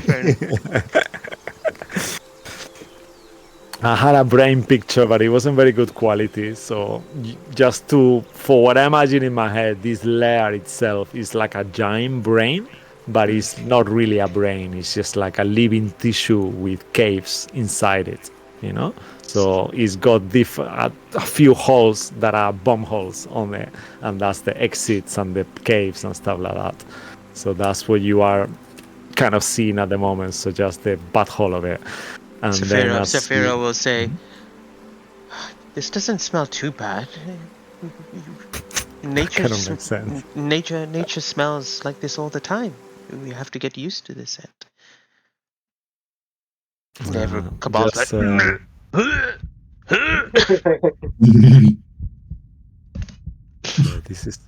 This might sound a bit annoying. I'm not sure how much you can hear it, but it's actually a heartbeat, very low. I'm not sure. I don't think you can hear it at all, actually. I can hear it. Yeah, you do, yeah.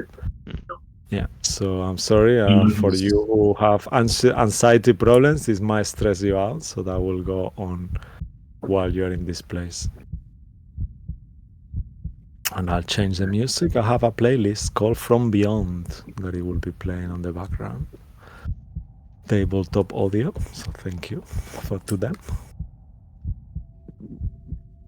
All right, and as you all start ethereally transporting into the asshole once more, I need all of you to make Constitution saving throws. In the moment you actually enter this portal, if any of you vomit, you will make sound. It will be less sound because you have passed without a trace, but it will be a tiny sound, so that will increase your DC on your stealth checks. Does Bloodwick go and taste a little bit? Is he that Whoa. strong? I guess you know what, he just takes like a piece of sashimi because he can't resist himself. He just cuts a sliver of this asshole flesh as he passes through really fast with a natural 20. So you have advantage, yes, sorry. Advantage, all of you. The DC is 10. So whoa, fucking hell, that was fucking close. I guess the fact that you are entering a asshole is very disconcerting, and it kind of breaks your immersion of anything. And I will give you a little bit of okay. Okay, wow, good. Thanks God for advantage. Okay, I think all of you are fine. Let me see. Are we waiting for anyone? Nah, we're all good. Yeah, you are all good. Amazing. Yeah. I need just the bare minimum. Yeah, the first thing that hits you is this flesh kind of smell. This map is the largest map ever, so give me 1 second. I will actually shift you to where you are meant to be. I've zoomed all the way out and I still can't see the full map. Yeah, no, that's why it's like a fucking 60 squares map. Okay, so this should work.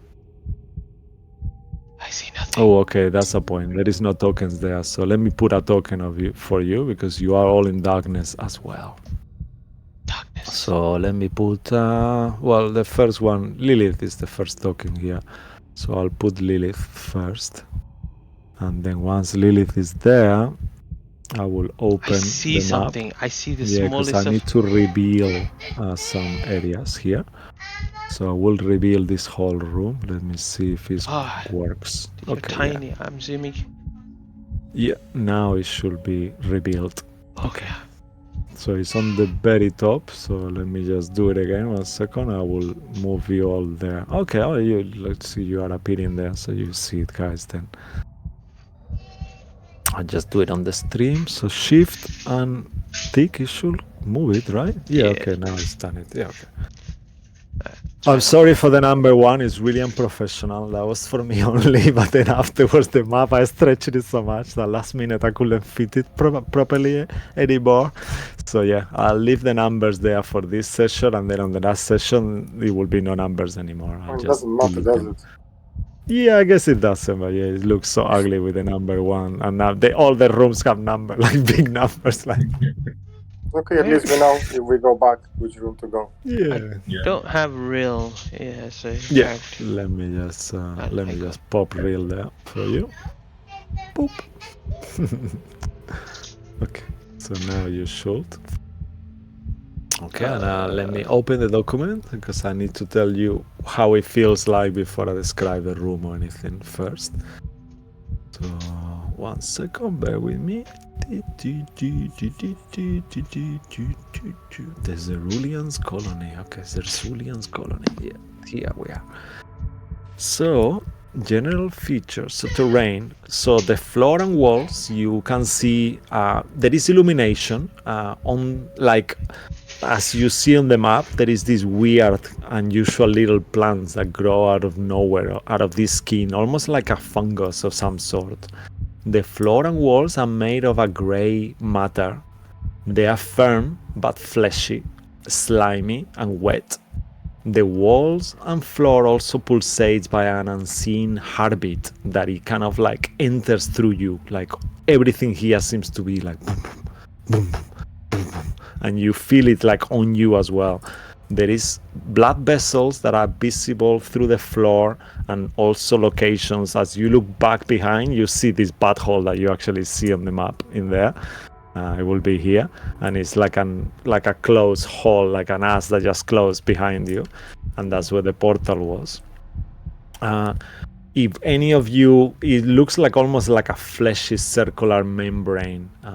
That is what you see behind. Also, you see this, in terms of smells, you sense like a unusual fleshy, kind of like sweaty meat smell everywhere, and almost entering your mind, but at the same time in your mouth and your nose. It almost feels like this taste is psychic. It's not actually real. Like, it's impossible that these smells and things are everywhere, and it almost more in your mind as well, like a mental aftertaste, like when you have a deja vu, and it keeps feeling like that in your mind, like almost like, oh, I smell that, oh, I just smell that, and it just keeps kind of like overlapping almost, and with the far away thumping heartbeat, it becomes very, very unusual, and you feel like so awkward just being here.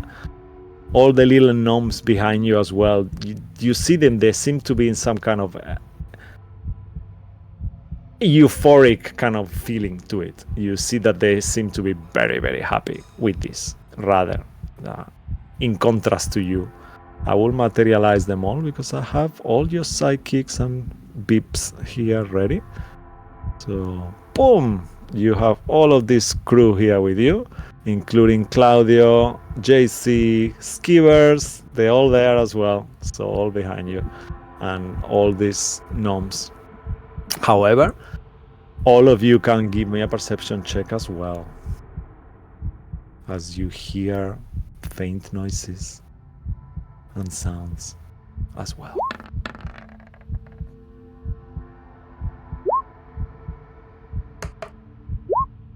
Oh yeah, now you hear the heartbeat again louder.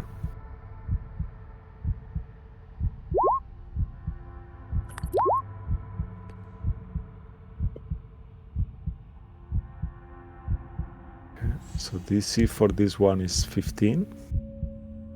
It's more like a group check, so we will need assist 6 players, so you players will need 4 successes. Yeah, okay, yeah, you actually got it there.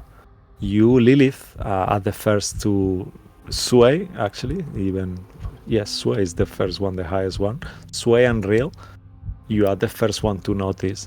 You see that kind of like almost absorbed by these flesh walls, you see creatures that are actually seem to be sleeping among this bed of flesh that is gone around them. Like, and you feel it. If you were to touch the wall, your hand goes through this flesh, like almost like it was glue, and it kind of like molds around you, and you can But do they actually look alive? realize. Does it look like they've been digested by the thing, or is it like a No, gut? they actually look due to a real Cabal. You also see that too as well. And now, as Sway starts pointing them out, the rest of you, Lilith, you see them too as well.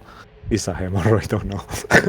You actually see their skin is gray. You see there is two types of creatures. The one closest to you on the wall right there, their skins are gray. There seems to be dwarf size. They have like long beards and kind of like their eyes are closed, so you don't know which color their eyes are, but their skin looks like they are made of stone almost. And you gather this is some kind of duergar that you have actually on your travels as you are guys level 19. All of you will know what a duergar is. It's a type of underdark gnome. Dwarf, sorry.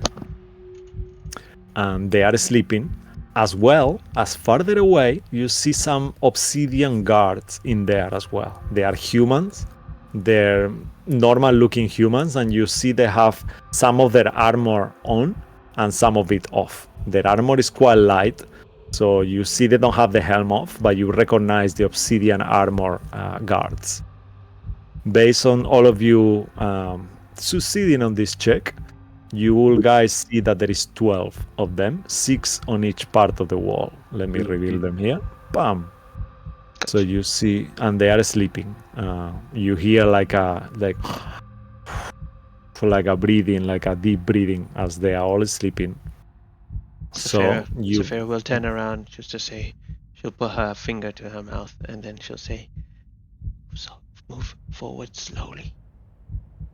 It's quiet." Yeah, you do all this kind of symbol. You all recognize the symbols.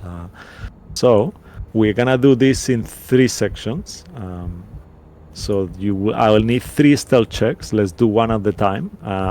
It's a skill check. So if you guys want to lower the DC, you can make stealth will be the most suitable one. But if you find as a group that your character will do a different check, that might lower the DC as well.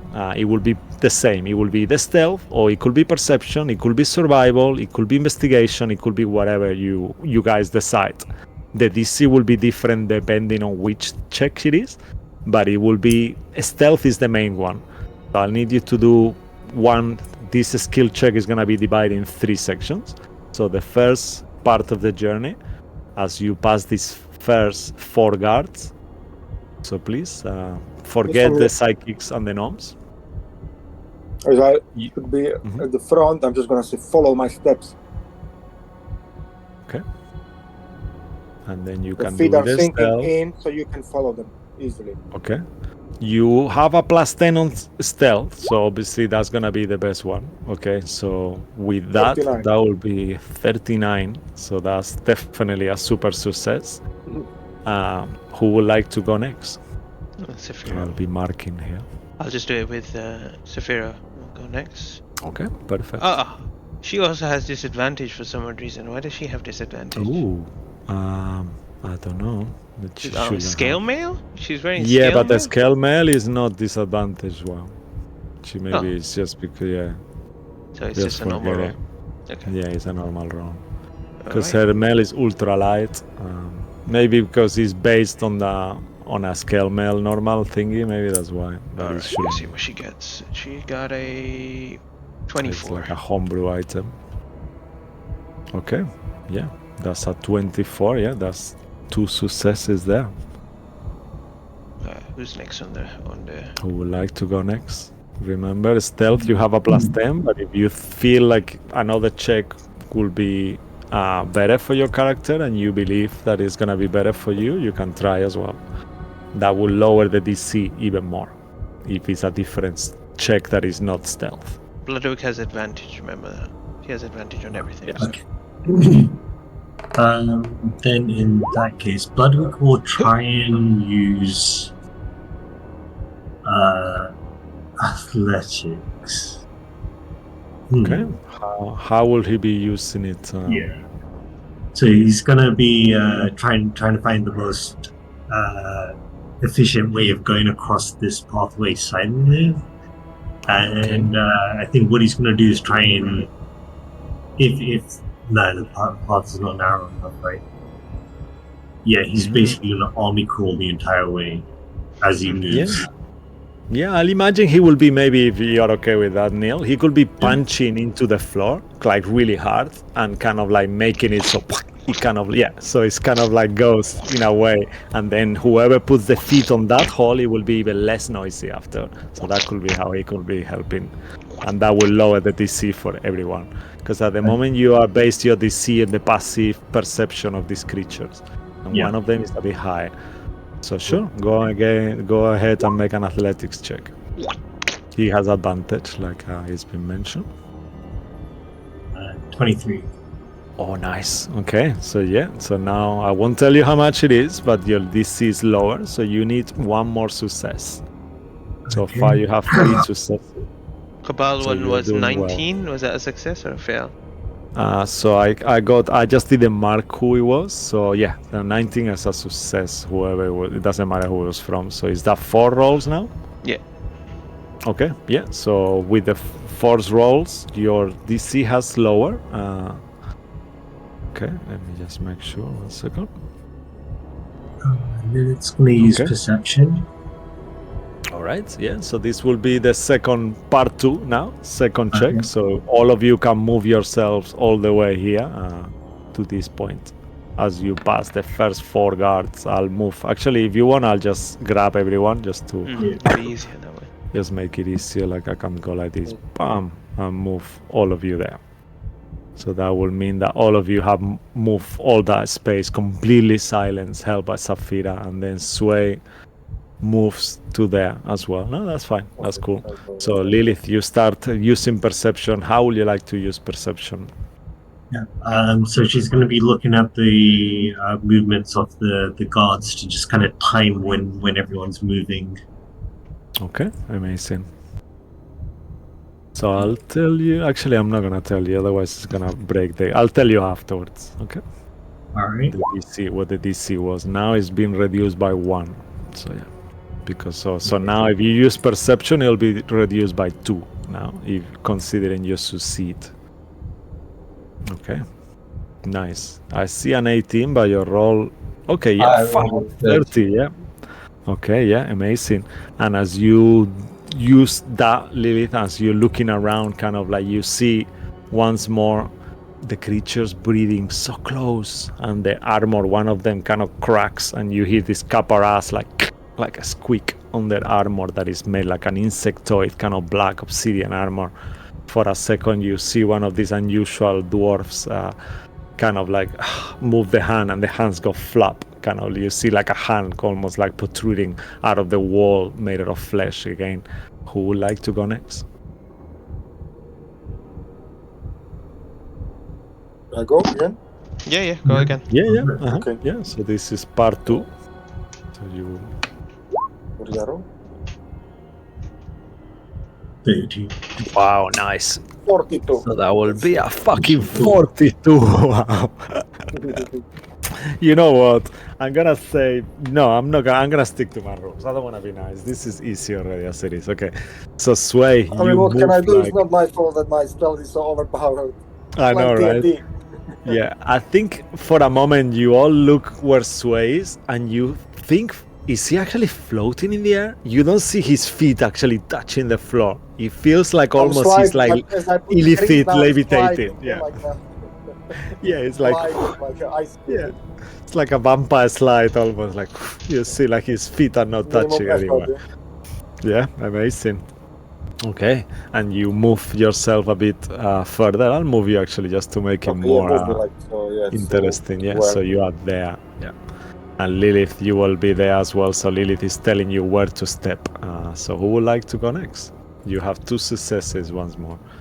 Real is going to... And the DC is lowered by 2 already. Yeah, Real's gonna see what Bloodwick is doing and using his very, very acute investigation ability, he's going to ensure that when the gnomes walk through, they walk in the same fashion as he does, kind of Amazing. guiding them. Yeah, you also see on the floor there is pulsating veins that real cool investigate to make sure that you don't step on. They are kind of like almost like capillaries, like tiny, and you see when you step on those, it's like the floor vibrates a bit more. Oh, nice. Okay, so that is a Therzullian. So if you step wrongly, the dungeon could suffer a stroke. Yeah, like. Yeah, it could be like a block, you know. You could block an artery, you know. So this is a third success. Amazing that DC is also lower now, even more. So it's getting to a point here now that you are nearly there. You are almost only can fail with a natural one soon. Amazing. Yeah, very cool. So we would like to take the last check. Real stuff on set. That is fuck you, stop it.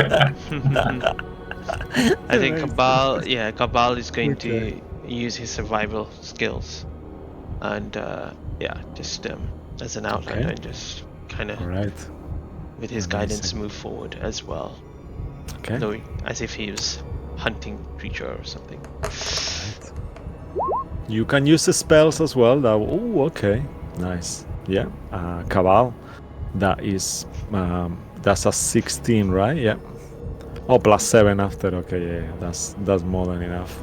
Yeah, 21. So yeah, 21 total. So as you Cabal go as well, everyone follows you, using your survival to figure out which one is the best ways to stop. Real is telling you, Lilith is helping you, Sway is kind of floating in the air, and all of your psychics and creatures behind you start moving all behind you, and like heavy sleepers. You see some of them, like even the heartbeat keeps sounding all around you, and once more all of you feel like every time you walk, you've walked already, and you keep having these flashbacks, deja vu kind of weird sensation as you keep moving through this. Imagine yourselves in there as creatures, you know. It's like you see the walls are actually like if you are in intestine, you know, and you see some weird mushroomy things and tiny insects that seem to be like almost like bacteria or some kind of like living things that are eating bits of the flesh and stuff around you. Okay, so now we do the last leg of this. As you see far away on the distance, you see once more this membrane kind of like almost vibrating that has closed on itself, as you see the last asshole there far away in the distance. So this will be the last part of the skill check. So who would like to start? Go on, Sway. Yep. See if you can beat your even higher. Wow, almost natural 20. God, that was so close. Okay, yeah. Once more, Sway. Do you want to describe how Sway moves? Is it any specific way, actually? No, it's just I didn't realize, but as I kind of polished my shoes with the grease, that helps kind of, it makes a barrier. That's why it looked like I'm sliding like a vampire, like you said, and I was floating. Yeah, amazing. So yeah, that's it. That's what it is.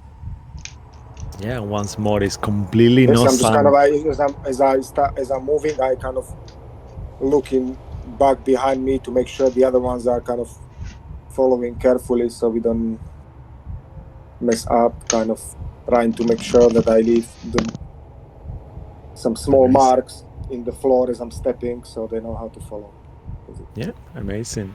All right, yeah, and as you see that Sway, you slide like a natural all the way to this pulsating membrane asshole kind of flesh there that it seems to be like moving. As he detects you for a second, you see almost it stands a tiny, but then it closes again. Who would like to take the second one? Ludwig will continue kind of pounding at the ground, and so he's making it easier for the rest of you. Amazing. Yeah. Okay. I'll imagine just for flavor, if you're okay with that. This time, instead of pounding with his hand, he's kind of like maybe inserting his foot, like almost like footing the floor, like instead of fisting it, if you know what I mean. Sure. He's fisting the asshole. He's Yeah. pounding the asshole. Yeah. Wow. Yeah, that's really good. So the DC goes lower once more. So at this point, also almost you just almost only you need a natural one to fail on there here. But yeah, I don't want to jinx it for anyone. So yeah, as he kind of moves and kind of like insert his feet really deep into this fleshy floor, you guided and held by Sway, as Sway has marked the terrain a little bit. You were too as well, Bloodwick, move all the way to this pulsating flesh hole. Okay, who would like to go next? Cabal will crouch down and he'll ask for a few of them, the gnomes, to climb on top of him, and he's going to kind of carry them, like most of them, across. Make I'm a gonna fate use- roll before you make the check. Actually, you have advantage anyway, so yeah. So you, I was gonna give you advantage, but you have it already from the foresight. So Yeah, so I'll make an athletics check while I carry a few of if them. you fail, you can make a fate roll and re-roll. Let's hope you won't, just because you are carrying a few of these gnomes. It seems like children, you know, in terms of the weight. And whoa, nice man. Okay. Yep, that will be what you need as an actual 22 successes. So, Cabal, tell us, how do you carry the whole group along in the end? Yeah, I'll just get all 6 gnomes, even everyone else, to kind of just jump onto my back, and it'll just look like Nice. a mass of me, and then I'll just start using the indentation that Bloodwick has put, and just kind of walk that path, and just get everyone to the other side. All right. As you get there, whoever is first, Sway or Bloodwick, which one of you would like to finger the asshole to open it? As Kay has told you before, you see next to you on the wall, there seems to be some kind of weird worm creature that as you look at it, it kind of vomits this kind of like jelly-like clear ooze, and you know that that's probably the lubricant. So Sway or Bloodwick, who would like to massage the opening to open the door? Say will say, "Come on," and he makes a sign to kind of like put the hand like that inside. No, well, what I'm gonna do, I'm just gonna squeeze the worm, kind of wrap it in my hands, and then I'm just gonna turn, like with determination, on Bloodwick and start rubbing his shell, and he's like a bald head because he's got really good kind of shape to go through. It's like, Okay. All right. So without saying anything, I just like, okay, yeah, let's do it. Just Okay, Neil. So Bloodwick, you've actually don't have time to react as you notice that Sway is smearing this kind of like jelly goo into your shell, and as Neil, you're on mute, but I'm sure you're meant to. And as you kind of enter, kind of like through, do you react in any way as Sway kind of loops you up your shell and pushes you through the hole, Bloodwick? Yeah. Sorry, I didn't realize I was on mute. I was going to say if I can try and grab Sway's hands and then put it into the point where it's just oozing out, or just both his hands in and slowly push him in. Yeah, so it becomes like the two of you become a conglomerate as Sway, you start doing that, and then Bloodwick does the same, and each of you don't realize, but then out of the sudden there is a worm in each of the sides, and then both of you are kind of like kind of squashed through us, almost like feels like a cow giving birth to the wrong creature. And I can imagine as it started like a kind of pretty peacefully, then we start like when you have a pillow fight, so we start like like quietly, it goes kind of splashing the thing on each other, kind of who goes first. Yeah. Oh yes, I love that. And you actually overcome. That was a good one, guys. I thought you were gonna fuck up here. Well done. As you overcome the first room, the guard rooms, without actually waking up anyone. And as you do that, I'll just describe the room and then we're gonna break, okay? I'll tell you what happens exactly. As you one by one kind of go through now, in there you see, one second, let me just reveal this because reveal area every time I need to remember this. Okay, so you see the first tadpole place. At this point, Kay will have warned you that this is the first place with shriekers, so it's gonna be nothing you can do about this. So in the moment the shriekers will start making noise, we will go into initiative right after that. But you see all this unusual looking vegetation and plants, kind of, it looks like huge mushrooms that are there on the wall. All of you, one by one, kind of pass through this weird asshole place. And in the middle of this room, you see a green pool with tiny creatures that you recognize being tadpoles inside, kind of writhing and writhing and moving inside and floating. Some of them kind of like even poke out for a second as you actually enter the room. Surrounded by these humanoid-sized mushrooms that you actually see here. Let me reveal them because you will actually... I'll reveal everything that is here now. 1 second. Do you see them on the screen? No, you don't. They are in the GM layer, so they should be revealed. 1 second. Yep, come on, reveal yourselves. Why don't... okay, I know why. Okay, damn it, 1 second now. Yep. Third time round because I was on reveal areas. Okay, yeah, now it's working. So you see these humanoid-sized mushrooms all around you. In the middle of the pool, there is these weird tadpoles as well that start coming out. And as you actually enter the room, the mushrooms around you start screaming, and you hear this shrieking like, ah! Like so loud. And as you kind of like there before you react, you see the tadpoles start jumping out of the pool and moving towards you. In there as well, on the room, you see there is some kind of like compartments, like almost like a spaceship glass kind of covers in there. And Cabal, go ahead and make a perception check at advantage. Cabal. As you look into this unusual looking enclosed kind of spaceship kind of compartments. If you all seen Baldur's Gate, you know what I'm talking about. So this is where the creatures are kept that are going on this xenomorphs. Oh wow, yeah, that makes sense. Fucking hell, that was a good one. 21. Whoa. With a 21, Cabal, as you look in there, you recognize 3 creatures there straight away. Let me see if this works how I want it. First, you see 2 tiefling girls, both with their eyes closed, kind of in some kind of lethargic state. And you recognize Ariana and Brianna inside 2 of those containments. Afterwards, with your natural 20, you look and you kind of like panic kind of overtakes you for a second as you recognize Dr.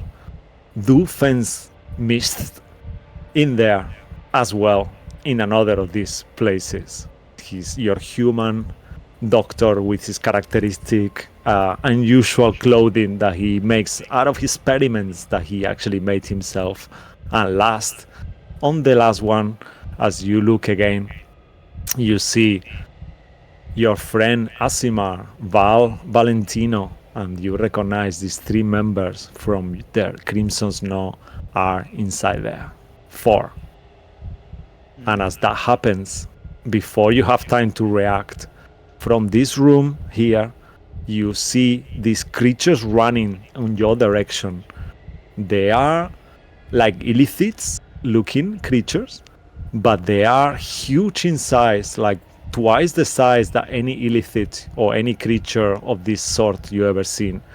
They seem to have more than 1 tadpole on them, and they are roaring with anger, like as they are running. As you see these huge kind of illithid face, pink creatures, and you see that almost with another illithid face comes out of their chest as they run in your direction.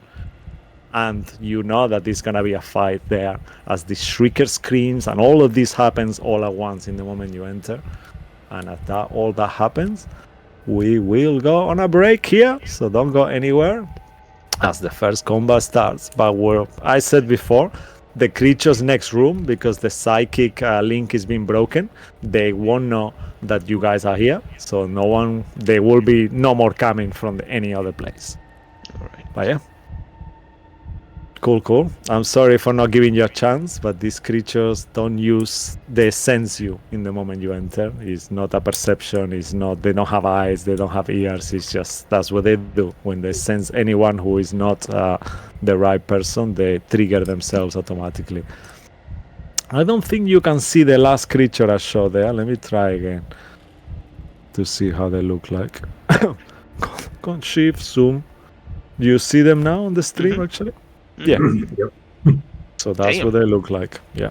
So it seems That's to be like some giant, almost if you mix a giant and an illithid in one. Hench. Yeah. Okay. And yeah, as that happens, we will go on a little break here and get ready for the fight as we come back. And we will see you in around 10 minutes. Thank you very much. And I hope you're enjoying the show. All right. Bye-bye.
right, yeah. Thank you for hanging on. I'm sorry we took a little bit longer. It's completely my fault. I claim it. I'm sorry. I should have done this ahead of time, but I did not.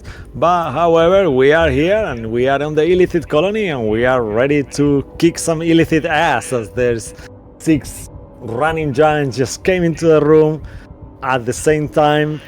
Tadpoles kind of like from the pool started pouring out. While this happened, Cabal noticed that some of the members of his Crimson Snow group are actually inside these closed machines, kind of like liquid-like, and seem to be in some kind of trance. And all that happened. We start with the initiative. So, first on the initiative, who will it be? So I'll change the music, but on the meantime, Darkalus Real, you are the very first one on the initiative. So what would you like to do, Real? Well, Real is going to. Can we assume he has one of the pistols? I don't know who took a pistol, by the way. Yeah, that's a good point. So who wants a pistol just quickly as we start the combat? Well, Lilith So has got one. I know Cabal has got Lilith one. has. Yeah, Lilith has already his own pistol. I'm not sure if she wants to have 2 pistols. Either way, I'm happy either way. You know. Anything to look like to be like Vanya and as many guns as possible. Now you got 2 pistols. Yeah, one is a real pistol, one is an arm, kind of like a laser, like Iron Man kind of pistol style. I took one of the pistols, so Rio can have it actually. I mean, 4 of them, I don't know who has the other ones. Okay, so yes, so Cabal got 1, Sway got 1, Lilith got 1. So yeah, we have 1 extra still. So, oh really? Okay, so then Yeah, so Real could have it. So, yeah, okay. So so I'll make a note. So Sway, Real, Cabal, and Lilith. Okay, so go ahead, Real. Well, if that's the case, then Real's going to take it out and be like, oh, I wonder how this works. He presses a button on the side of it. He sees it begin to charge up, and then he goes, well, let's see what happens. And he aims it towards these the tadpoles. Illicit. Ooh, okay. Does he want to activate the rune actually? Yeah, so he activates the rune, and he will invoke the rune as a bonus action. The energy in a 10-foot radius, so I'll tell you exactly where he's placing it. Okay, perfect.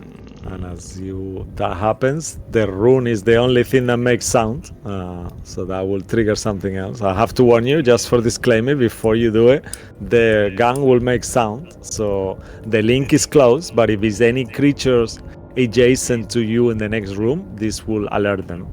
Real will know that because he's attuned to the gun. Can he move? Can he move and then do it? Would that? I mean, he doesn't have to do it, but if there is creatures on the room adjacent, connected to this room, those ones will probably hear it. It's So like you said they're silent. the laser is silent, but the rune is not. It actually says there. It makes a thunderous boom 100 feet. So then only, just to be nice, if there's any creature on the 2 rooms adjacent, you see up here, there is another connection there. So there is 1 room here on the top and 1 room in the bottom. So if you trigger that... What about the room from behind? Yeah, no, that, let's say, just to be nice, that room is much further. So you see a much further asshole kind of like tube. So those ones will not be triggered. Well, yeah, I think But he needs the other 2, yeah. I think he needs to anyway. We just need to try to wipe these guys out as quickly as I possible. mean, you can make an Arcana check if you want before you do anything, just to be nice. 25. Okay. You see these tadpoles, they seem to be tiny creatures. Real will think that they will be easy to kill. They are tiny, writhing, kind of like worm-sized things, so they don't seem to have more than too many drops of blood on them. Let's put it like that. Yeah, but then when they start moving around, they're gonna be But problem. yeah, they will start moving around though. You Yes. aren't sure of the speed are. And Or they they look even they- have a speed. And they look like snakes, and he doesn't like snakes. Yeah, So yeah, he's freaking out. That will make sense. So he's just gonna aim it, boom, and like go Okay. towards them and do the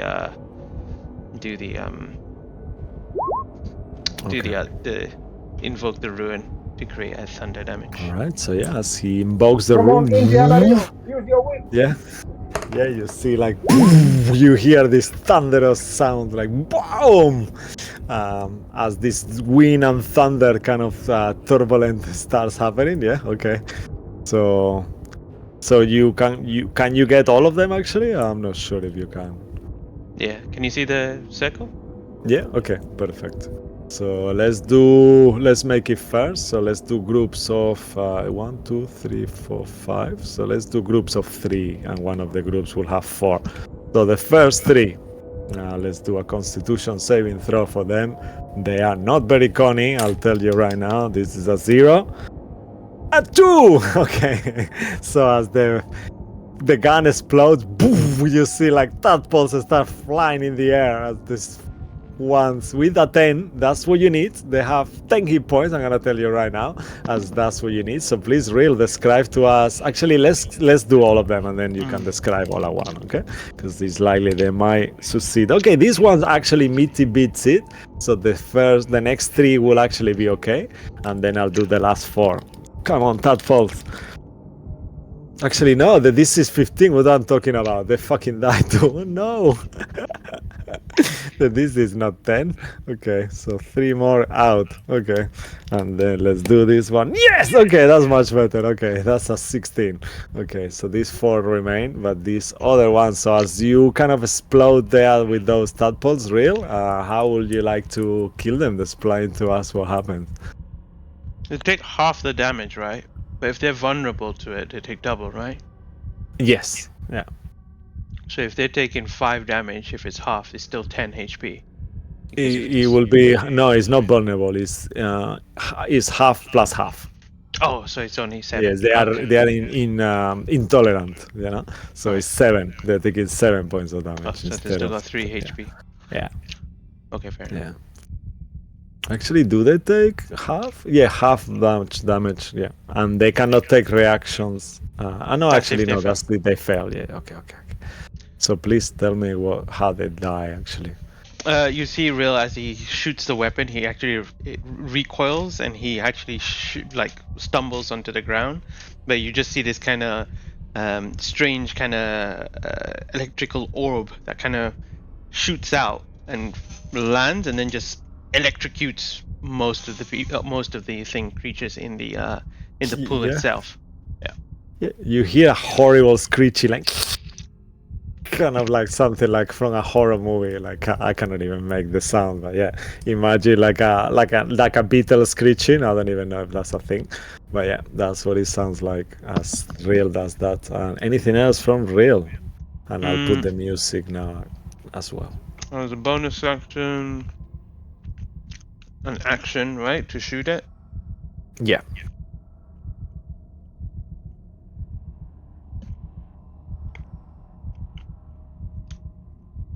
It says as a bonus action, you can invoke the weapon's ruin to launch a ball of energy to a point you can see within 30 feet. The energy sorry, I'm a bit confused. A bonus action? No, you tell me because I'm not reading the stats, you know. So whatever it says you think. it says invoke the ruin. So by a bonus action does it Okay, work or is it an action to? Yeah, that's a good point actually, because I copy this weapon is like a hybrid using one of the new pistols from Thingy of the Giants new book actually. So make a fair roll. Let's call it like this for now, and then we'll read into it. Then on the meantime you can read it, and then for next session we'll look into it. Straight roll. Yeah, so we don't get locked in here. If you succeed, it will be a bonus. If you fail, it will be then bonus and action. No, it's a bonus and action then. Oh no, I'm sorry. So yeah, so that's how it is for now, you know. And then I'll read it because it's cool. All right, and then he's actually going. But he has legendary actions though, so don't worry about that. He's gonna move. Okay, I don't know how far he can. Like, where's the barrier? Can I move Actually, let you know, to make it fair, so he can do this as a bonus action, but then he can shoot one creature as an action, because that seems a bit unfair. So go ahead and you can shoot once to one creature on top of that. So it's part of the thing together, you know? Okay. So you wouldn't be able to use a different action, but you can shoot an extra time, you know? So you invoke the rune and then shoot, and then when you shoot, it shoots, explodes the rune and shoots, you know, once. Okay. So that makes more sense. Then I think he will. What is he gonna do? Give me 1 second. Let me see. Am I looking at the right person? No, I'm not. Spells. Yeah, so Maybe. it will have to be another shot gun, you know, if you know what I mean. Another gun shoot. What do you mean? He still has So an action. No, he has an action to shoot the gun only, Oh, okay. just to make it fair. Yeah. Okay. In that case, then he will shoot the closest. Ooh, they've moved. Have they moved? Yeah, no, because I'm just thinking that as they come out, they wouldn't make sense that they just come out there. So I'll just put them like this, okay? So this is how they will have come out, because they are overlapping on their space. So yeah, that one will be there. Yeah, like this. So they came from this hole here. So yeah. Okay. In that case, then And this plant will stay back there. He will shoot this red one first. All right. The plants are still screeching as well. You hear like a loud scream that is making it's really hard to kind of withstand. All the plants are screaming at the same time. Yeah, that's fine. So this is gonna be a plus 12 to hit. Yeah. Oh wow. Okay, well it's a nat 20 anyway. So Whoa. Okay. So amazing. So as this is whatever lightning damage doubled plus 6. yeah. So it'll be double plus half. So 32 plus 16. So that will be. Wait, let me do it. 13, 12, 6, 13, 19. So hold up. So 19 doubled? Is that what you said? Yeah, so it will be double the total, double the whole total, and then we'll add 15 to it, the half of whatever that is, you know. So 19 Okay, and 13, 19 26, and 23, yeah. 26 It will plus be 32, 13. right? 19 and 13 is 32. No, forget the 19. It's just the 13. Okay, So it's 13 doubled, so 26. Okay. Half plus another 13, Okay. which is Yeah. 39 plus 6. 1, 2, 3, 4, Yeah, 5. that's 45. 45 points of damage. So who do you want to shoot with these 45 points of lightning laser damage? This first. That big one boy. there, yeah. He makes this kind of like weird. So you see this kind of like shoots of crackling light on him, and he takes 39. We said, right? Yeah. 45. 45. Okay. Cool. Damn, and he's really wounded straight away. Like you see, he doesn't bleed, but he looks like he's got a huge bruise and kind of like a hole almost on where the other kind of tadpole illicit kind of creature is. Cool. That's Real's turn. All right. So after that will be Skivers 1, and then it's Sway after. So Skivers, Okay. what would you like to do? He's He's flying.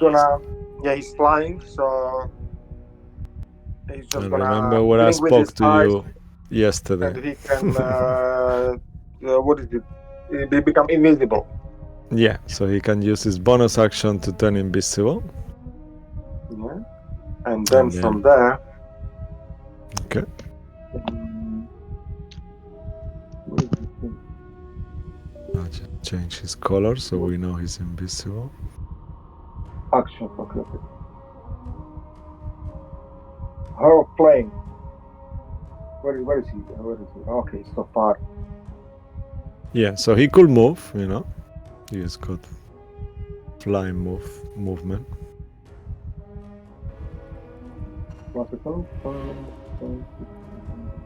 Okay, actually, yeah, he can. He's just gonna move. I'm gonna Kind of authorize move it to him because okay, now try again. No. Okay, No, now. yeah. So he's just gonna kind of fly behind Way, and he's gonna Okay. do this attack. It's called Her Flame. So it's range 120 feet, plus 10 to hit. 5 damage on those tadpoles. I get 1. Okay.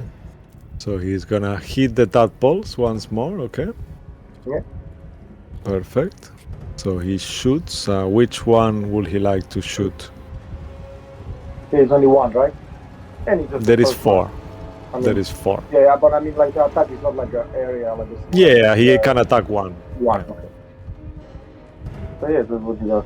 So I'm just gonna roll. Okay, so he has advantage because he's invisible. Okay, yeah. Oh, okay. Anyway. So what was the first one? The first roll was so 9 plus 10, so 19 to hit. So that's Okay, hit, yeah, right? that will definitely hit. And it's 3d6 plus 5. 3d6. Amazing. 14 points of damage.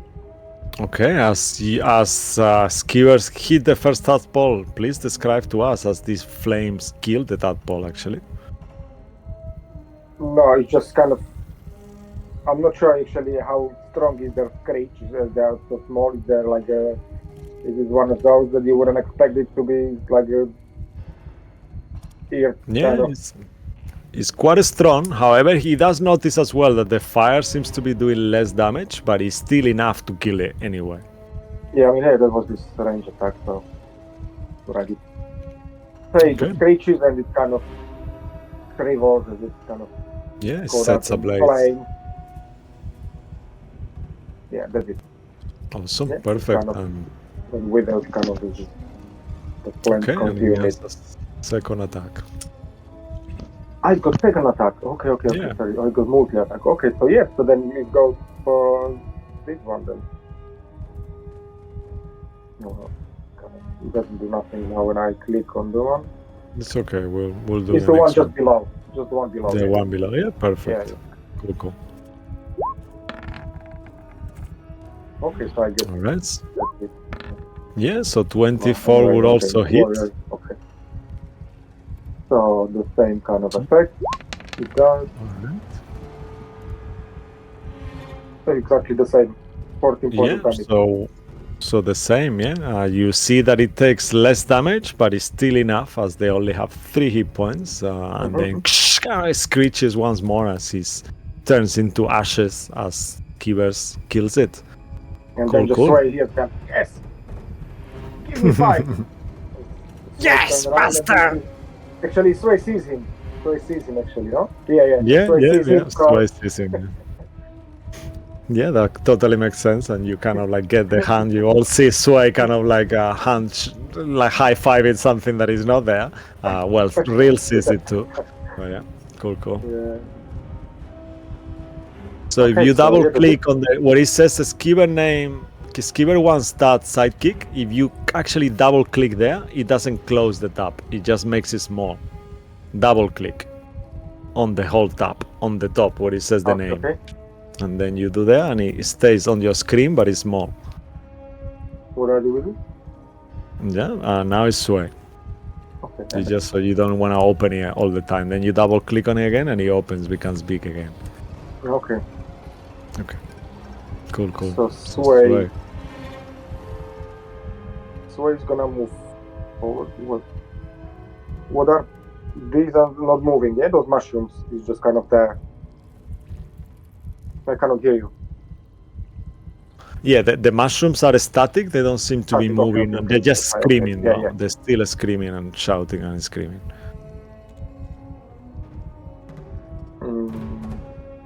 I mean, the screaming is annoying.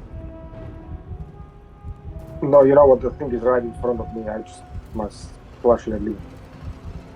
No. I'm gonna move. If they do they have hands?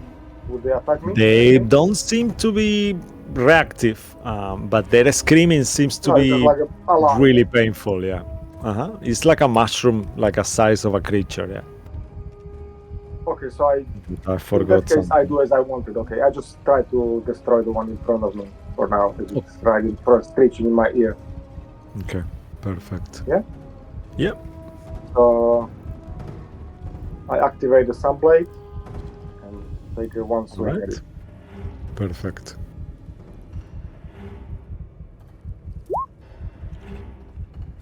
Whoa, that's a fucking overkill. Please, what do you do? How do you describe how you decapitate this screaming mushroom? I just take a swing from the bottom. Just imagine like the mushroom, like the whole champignon flies in the air, and then I slice it like in the slices that would fall on a pizza. Like Yeah, and it I falls think down so. to the Yeah, floor with like the that. laser kind of radiant flame, woof, woof, you hear like a silence actually as they stop. I'm the That true one, Jedi. but it's still the other ones. Yeah, amazing. Cool, cool. Any movement? Anything else from Sway?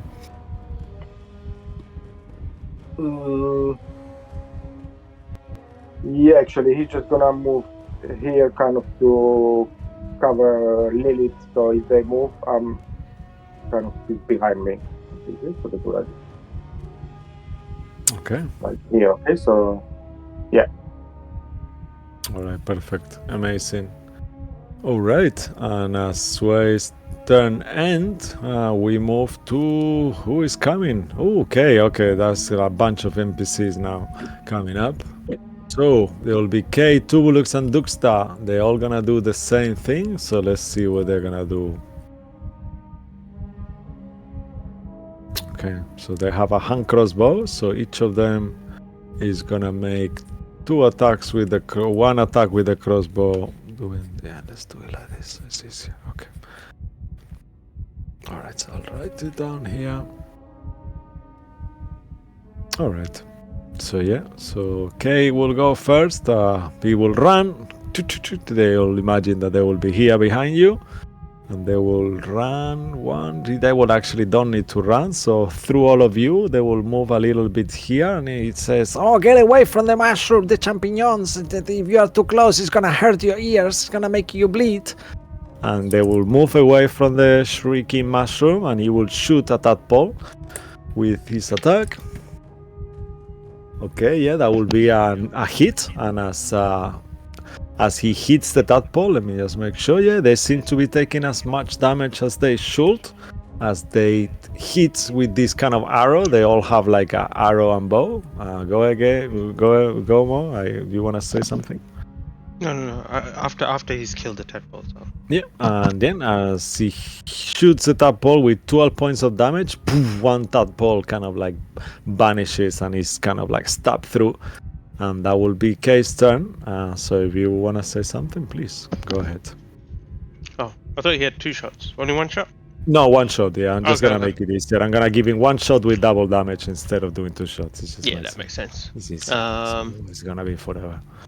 Can Cabal say, "Well, you should focus on the mushrooms. Leave the others to us." Okay, yes, I will do that. Definitely, I will focus on the mushrooms. Okay. Kill the last tadpole though. All right. Sure. Okay. Go on, Tubulux. And Tubulux, kind of like the older one, like come on, running from behind, move himself here, and he will shoot the tadpole as well. That will be a 16 to hit. Tadpole will hit. Another arrow goes through the tadpole as he screeches in agony, and he dies as well. Go on, Sway. You wanted to say something? Yeah, No, you wanted to speak. I thought, okay. And then lastly, Drukta will actually move herself away from this. Actually, this one will move himself away from that too. He said, "Don't stay too close to this. They will hurt your ears soon."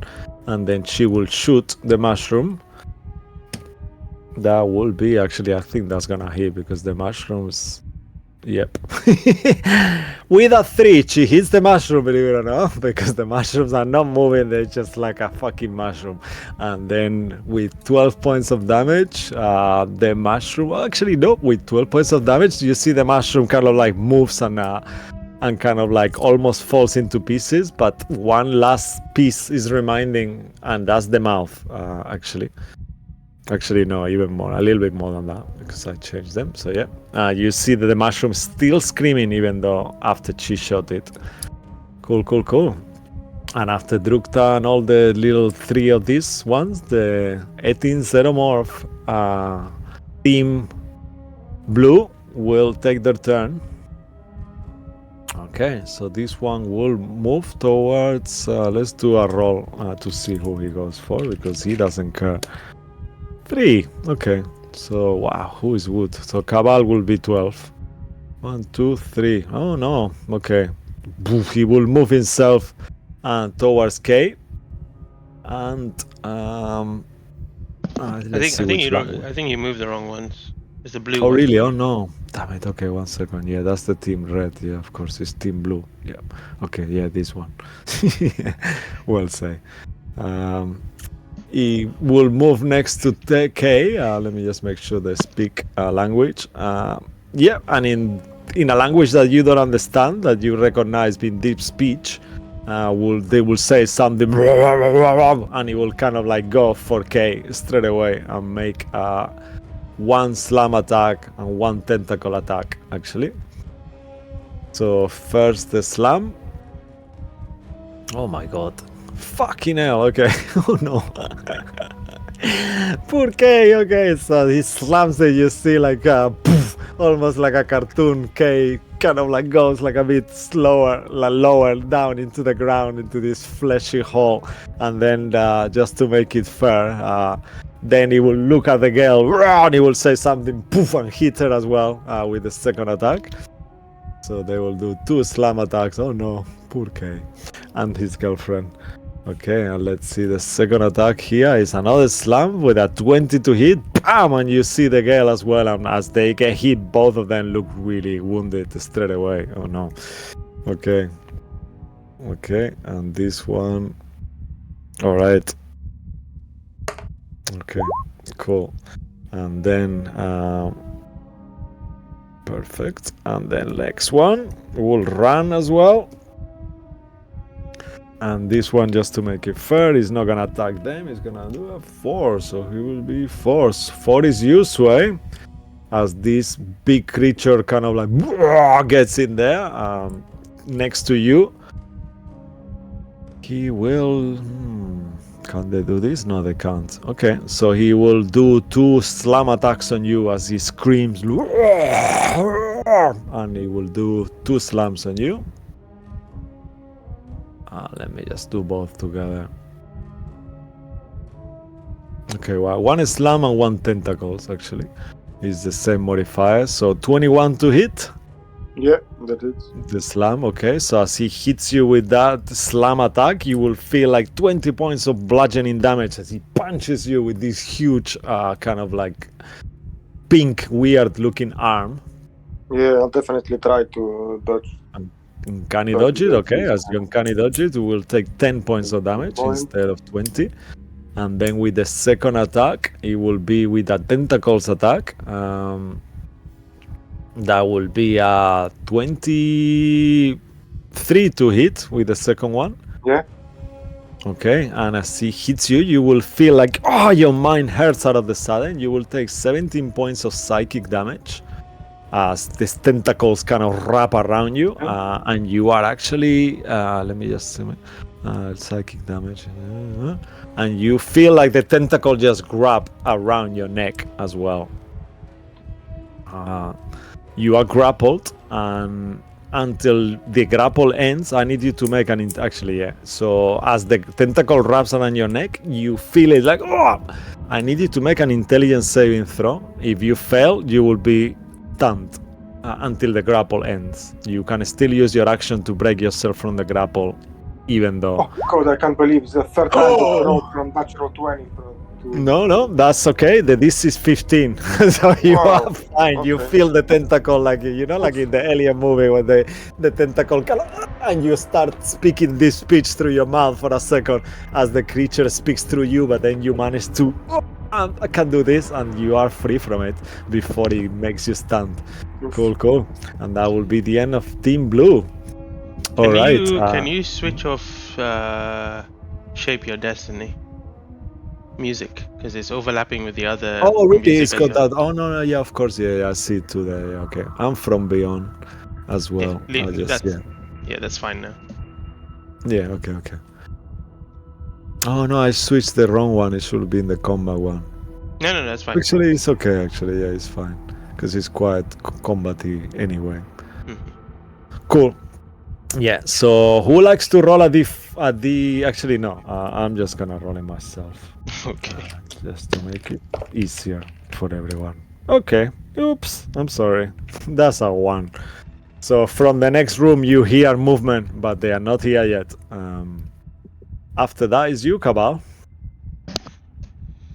Well, Cabal is going to make his way down. 5, 10, Okay. 15, 20. You keep hearing this shrieking from the mushrooms still, but like you said, the little ones are focusing on the mushrooms. So let me put them here actually. And he's going to.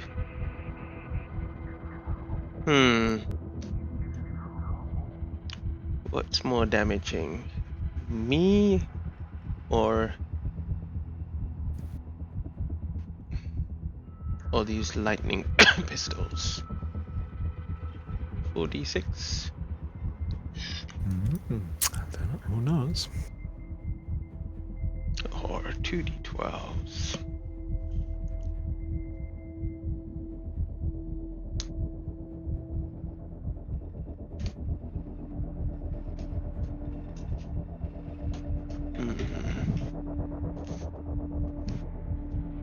After Cabal is you, Bloodwick Turtle, and then is Lilith, and then is Claudio. So all your characters are coming at once. If you want to change your initiative, I'll let Claudio go after Lilith if you want, while Cabal decides which attack to do, just so you don't get all your attacks at once.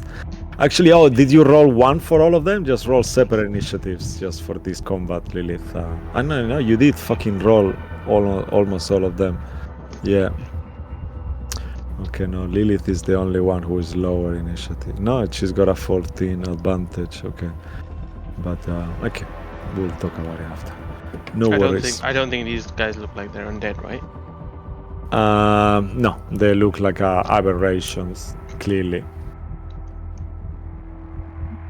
You know what? Let's just try the pistol and see what happens. I'll give you, because you are a giant. They look like giants, though. They were giants once upon a time. Yeah, that's fair enough. All right, he's gonna take a As shot well, at the. He's gonna aberrations. shot at the most weakest one, so the red one. Okay, so yeah, this one who was hit, perfect. He has advantage because of the Yeah, foresight. because the foresight, yeah, amazing. Ooh, nat 20. Oh, nice! Ah, man, Act 20, amazing. Fucking hell, how do you guys doing this? Yes, cool. Very cool. Let me see what it's rolling first. Is that with thing? 21. Okay. So 20, 40, 63 plus 8. Yeah, so this time is right. Oh, no. Actually, 71. no, it's not right. So, yeah, 71 points of damage. So, it's, yeah, so it will be 40 plus. Plus, yeah, 71 points of damage. As he takes this damage, please, Cabal, describe to us how you annihilate this It's actually giant. more, actually. Hold up. Let me just add. It's more. I'll just add it on. So it'll be 3d6 double. Plus 5, so plus 10 radiant. Yeah, so plus 8, your curse. Yeah, you're 81. right. Yeah. Wow. Okay, so yeah, 81. that is more than enough. Please describe to us how this creature dies. Well, he's just going to aim it like he's holding it like how he would hold a crossbow, because he doesn't know how to hold these guns, right? Even though it's like small in his hands, he's just putting it across his wrist and just shoots. The recoil doesn't affect him as it did with Real, but he uses his strength to hold it in an angle, and as he shoots, he just sees this radiant glow of the weapon just coalesce into the center before lightning just shoots towards it, and it's Real's was a blue lightning, but this is a white one, and the white one just pierces through this creature's head, and as it pierces through the creature's head, he's going to that's it. He's just going to blow the head up, and he's just going to explode. Nice. Poof. And he falls like poof. You see for like a movie scene. For a second you see through the hole, and behind the hole there is this mushroom still screaming, and then poof, he falls down on the floor. Amazing. Cool, I'll cool. just be like- Anything else from you, Cabal? Well, you still have more attacks, of course. This is the first attack. I'm just like, what is this devastation? Well, let's see if this works again. I'll just aim towards the one that's Wow. attacking. Sway, yeah? With the Sway. tentacles kind of like almost wrap around his neck. Almost, yeah. Cool. Yeah. Or do I want to actually attack that? I'm gonna actually attack this other red one. Okay. Yeah. This I think one it's- pointing again. The one in the red, yeah? Here. Yeah, the other red one. No, yeah? Okay. Cool, One cool. with advantage. Oh my god, another nat 20. Fucking hell, I'm Cabal! not even joking. What the fuck's going on? I rolled so many Yeah. nat 20s. Fucking hell. I think that Okay. damage is not going to be as high. Yeah, it's not going to be as high. So let me calculate this. Wow. 13, 26, 39. 26 plus 13, yeah. 39 plus 1, 2, your 3, 4, modifier 5, 6, plus 7, your right as well, the 47. D10. Yeah, 47 plus 27, 51 points of damage. Nice. 51 points of damage. Bam! As you hit this creature, you see like boof, also like almost a hole digs into him as well straight away. I'm going to put As that. he actually. Yeah, sorry, go ahead. No, go ahead. Yeah, I'm gonna, as I shoot that, can I switch weapons? So can I put that away and pull out my spear? Yeah, you can use an interaction to change weapons, but your Okay. right will be on this weapon now, right? Or is the They're on the both. right is on the weapon, yeah? Or Yeah. you put two rights, yeah, it's true actually. Yeah, I you can did put two rights, multiple, yeah. So Cool. I'll switch to my thing, and then that's my turn. Alright. Awesome. Damn, devastating weapon. Yeah, very nice, very good turn. So Bloodwick, like I was saying, Lilith, Neil, I offer you, if you want to swap initiatives, what is Lilith's initiative? Is 14 as well? You are on mute. Sorry. Yeah, it's 14. Everyone's 14. It's fine. It just reminds me that I can just go straight in on Darrington. Yeah, are you sure you're not gonna get bored though? Because it's like No. Sorry, Yeah, your fine. turn. Okay, cool. As long as you're okay with it, that's fine with me. Cool. So go ahead.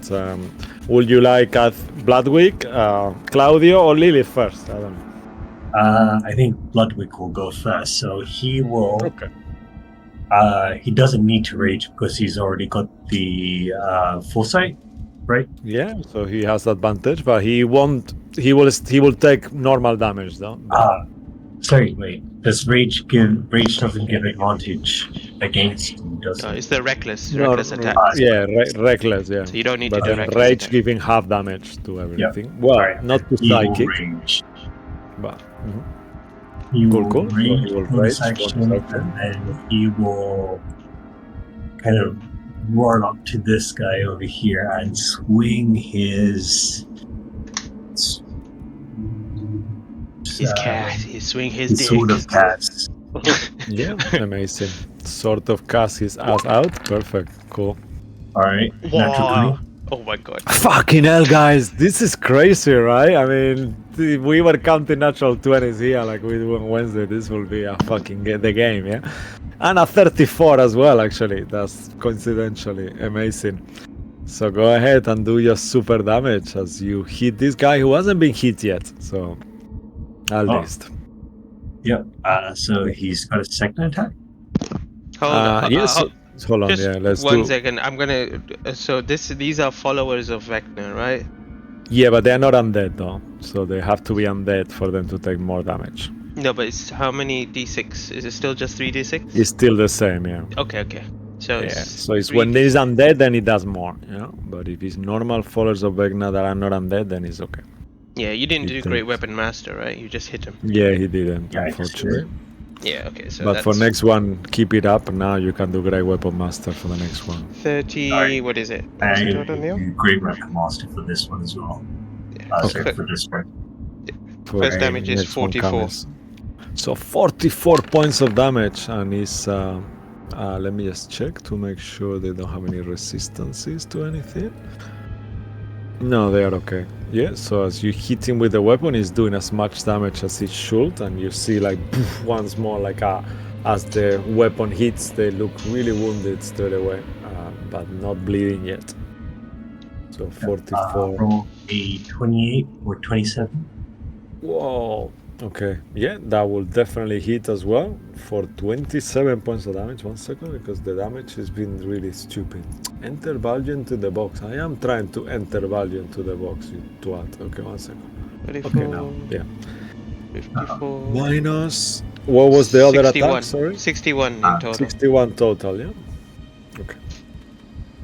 Do you add plus 10 to that? Yeah, did For you Great have the Weapon plus? Master? Did I? 71 then. Yeah, okay. 44, So he looks 44. very wounded 61, straight away. 75. But still standing. You see, like, it kind of rolls back to you as he comes. Tanky boys. Anything else from Bloodwick? I think that's. He's only got. Does he have 3 attacks? No, he's got 2. No. No, you He's crit- got you know- 3 if he kills a creature, right? I believe. Or if he crits, but he bonus action rage, so he Yeah. wins 2. Okay, no worries. Then I guess that's his turn. Okay, all right. Unfortunately, well, it's still pretty good turn. This creature looks really wounded now. It's super bleeding as well. And Lilith, it's your turn next. As you see these mushrooms shrieking, it keeps making you really uncomfortable. Actually, Bloodwick will know that Kai was telling him don't stand next to the mushrooms. So does he still want to stay there? No. He will then move around. Yeah, okay. Yeah, that Yeah. makes more sense. Cool. No, further! Still, just too close. You need to be 10 feet away. If you are close at 5 feet, it's gonna hurt your ears. Oh, okay. Okay, yeah. When Real got himself there, he didn't say anything because Kay knows that Real is immune to psychic damage. Cool. Okay. All right, and then that will finish Bloodwick's turn. Lilith, you're next. Lilith is going to use the laser lightning gun. Okay, perfect. Right. On which one? Did I roll? No, 4. 17. 17 to hit. Actually, I think that's gonna hit. Yes, 17 will just hit. Just. And you wanna hit the one between Kay and Bloodwick, yeah? Yeah.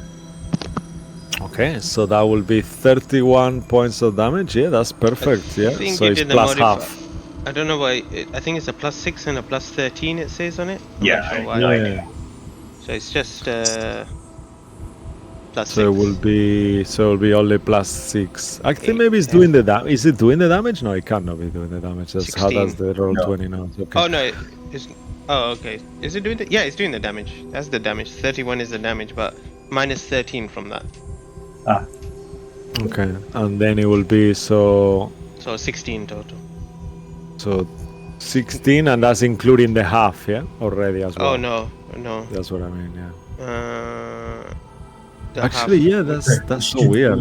So 4, 10, 15, 21 in total. 21, yeah? Okay.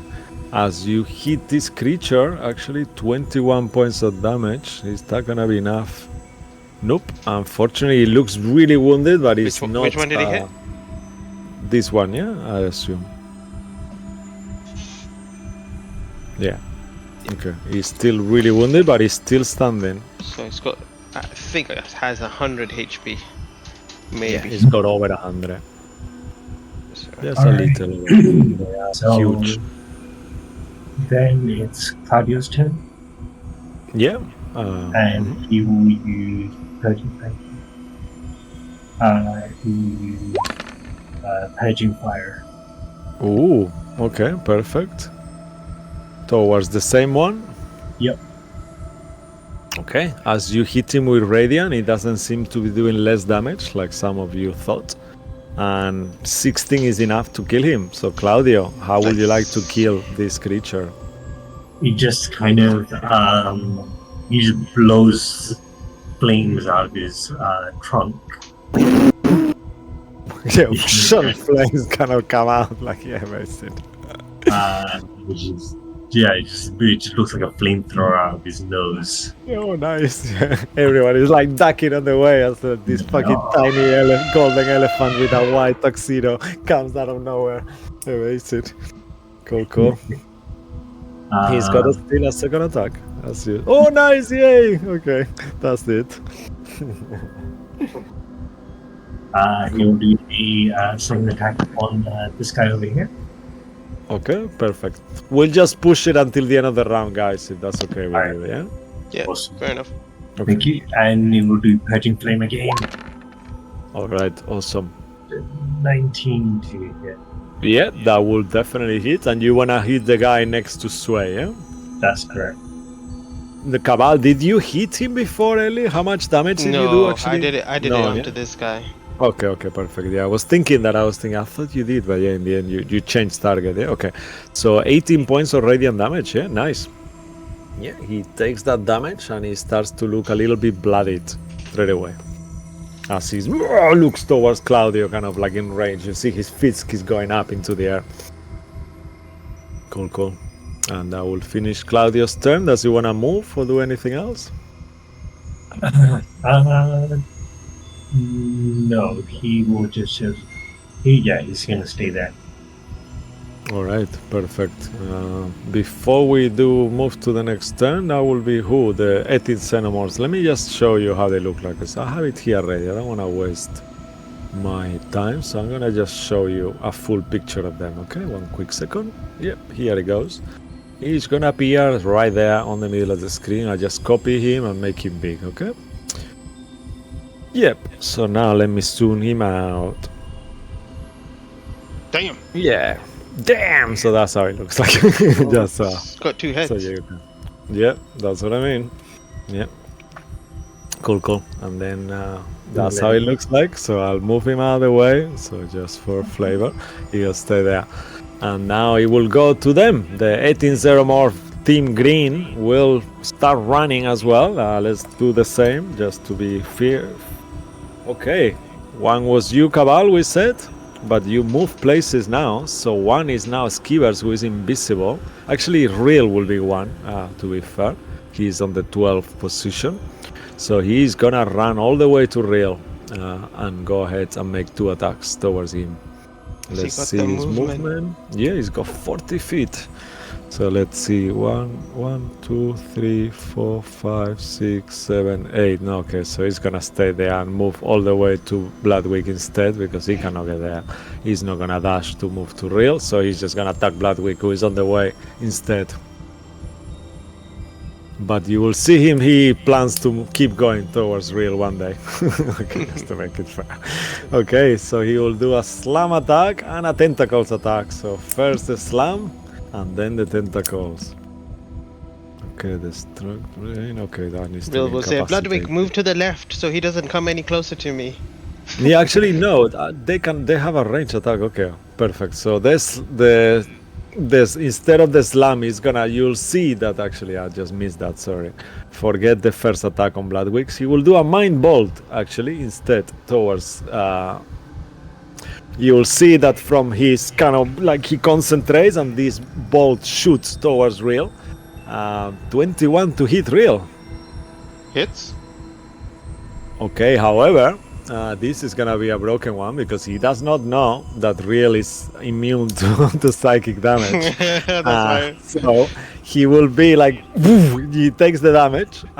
Supposedly, he will have taken the damage and he will have made to do an stun kind of intelligence saving throw too. But I guess if he doesn't take the damage, he does not do this, you know, neither. Real will say, bless you. Actually, if you want Real to react like he's not taking any damage, I want you to make a deception check versus his insight. What That would will make would sense. Martin do? Martin would fake it, right? Martin. Of course, he will fake it. Yes. He would I like, don't doubt that in the slightest. He'll be like, "Oh no, it hurts so much." I'm sure I can imagine. Was Martin that doing deception? Yeah. Okay. Yeah, please. And he's gonna do an inside check. Okay. The 9. So, okay, he got a natural 1, so he'll be like, "Whoa, yes!" and he'll just go ahead and do it again. Oh, he's doing it again.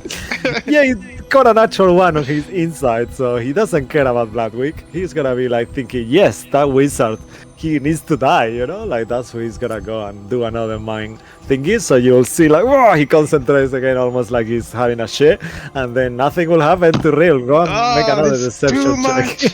much. Oh, my head! It Yeah, I think it's good hurts. to make it fun. Why not? So go ahead and he will do it again. This time you'll see like he got up like for a second. So okay, now I'm gonna give you an advantage on this second one just because this time he just it's thinking, better. why is it saying the same? You know, like that's why. Okay, wow, that was fucking good deception check. Okay, I'm not sure if he's gonna beat this. Okay, they are wise each. +2 to wisdom. Nope, he fucking rolled a 7 at advantage. So he will be like, "Ah," you know, and like good, like he's doing so well. Okay, and that will be the end of that one. I'll do the same and roll a d6 for this one too. Okay, that'll be a 5. 1, 2, 3, 4. 5 will be around you, Lilith. I'm not sure if he can get to you. 1, 2, If he tries to get close, 3. Yeah, and he will gets get near me, close. He will try Cabal? to move through. Yeah, through you, through his enemy. So oh well, let's then say he goes there. yeah. So before he gets by 10 feet, I'm gonna use my reaction to hit him. Okay. All right. So go my ahead and glaive. try to strike him. I will say it will be here by the time you, right? Yeah, sure. Or even lower here, no? That's your range. One more down, maybe. One more Yeah, down, no, yeah? that's fine. That's fine. No. Yeah. Up, Okay. up one. All right. There. Yeah. Okay. Yeah. Cool. That's 29. Oh wow, nice. And that will definitely hit, I think. I always get confused when it does that. Okay. Yeah. Amazing. So yeah, as you hit him, slashing, it seems to be doing as much damage. And yeah, so tell me 23, yeah? That's the right damage. Yeah. 23 plus 8. So Oh, nice. 31. Minus 31. Okay, so he looks a little bit wounded, and as he stops and there, he's not gonna attack Lilith anymore. He's just gonna look at you and go, "Oh!" And they do have reach, unfortunately for you, with both of his attacks. So he will do a slam and a tentacles on you, Cabal. Disadvantage. Oh, nice. Okay, so at disadvantage, slam first. 15 to hit. Miss. Oh, nice. And then to 2, what's it good? Tentacles at disadvantage. Let me just do it like this. Okay, let's see what he gets this time. Okay, yeah, this one at disadvantage, he might still hit you. 18 to hit. Miss. Oh, nice. Okay. So that will be the end of them. Amazing. Cool. And however, after their turn, before Saphira comes in, you cannot see because the Shrieker is on the DM layer. Oh, because that Shrieker is dead. Okay. So on a 13 initiative, anyone who is 10 feet from the Shriekers, I need you to make an intelligence saving throw. So Cabal, you are out of the range. So who else is there? Me. And it's you, yeah.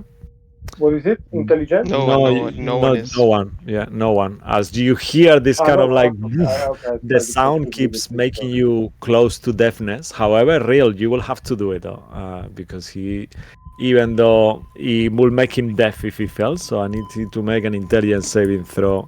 Is psychic damage? I don't know how it will work though. Yeah, make a fate roll, Mo. Okay. Let's see. That will determine whether he has to make it or not, because he will be deaf and take psychic damage. Okay, yep. So please, intelligence saving throw. The DC is not that high, so it's very likely that he will succeed. DC 15. We got 30. Yep. So he feels for a second that this screeching is kind of entering his mind to a point that he could have made him deafen if he went higher, but he is okay and he succeeds, and he will be taking half of the psychic damage, but he does not because he's immune to psychic damage. So yeah, amazing. I don't know what to do with Saphira. Yeah. Amazing. She could so just. Saphira's turn next. Yeah. I think she's just going to transform into her She normally goes Earth Elemental, right? But she can transform into the... Question. She can transform into the Moonstone Elemental. Yeah, she can transform into the Moonstone, and she will do radiant damage if she does. But when with she that does one. turn into that, when she takes a short rest, does she get that back as well? Does it Yeah. count? Yeah, Okay. she has three wild shapes now, Okay. independently of what So they have. she'll turn into the Moonstone Elemental. She'll, yeah, and yeah, I think that's what she's gonna do. What's the damage on that? 3d10? Is it? Oh no, this is the freaky one. It's like the Earth Elemental, but radiant. So whatever normal damage okay. with the Earth Elemental. Yeah, I've got it up here anyway. Sure. Okay. Just change the music a little. Tell me if it's too loud. No, it's fine. No, that's okay. Yeah? Okay.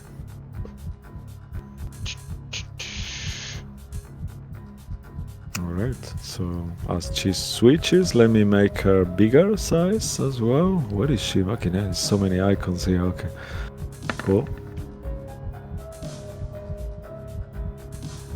Do you want me to... Do you have authorization to move her actually? Yeah, no? Yeah. Okay.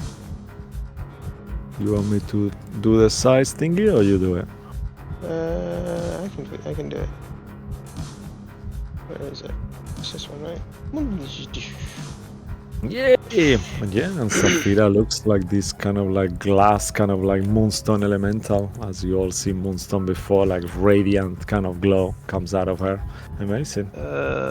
She's going to... Before you ask me, Saphira, this is not natural earth. Yeah. It's natural. I mean, This is flesh. It's flesh, though. It's inside. It's Yeah. supernatural. Supernatural. I'm just thinking who's taken most damage. This green one has. Make a perception check if you want me to tell you. Okay, you can make a perception check. 24. Okay, with a 24, she will see that the one that seems more wounded is this. Let me just make sure. One second. Green and the red one. Yeah, it's this one here. The red one with the red team. This one here. What's the better?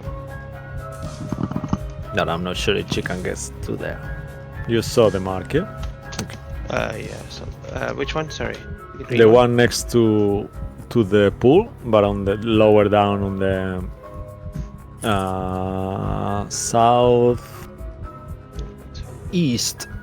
southwest corner of the pool. This one here. Speed 30. Yeah. Okay. Let me see if I You can. see him now? Yeah. Okay.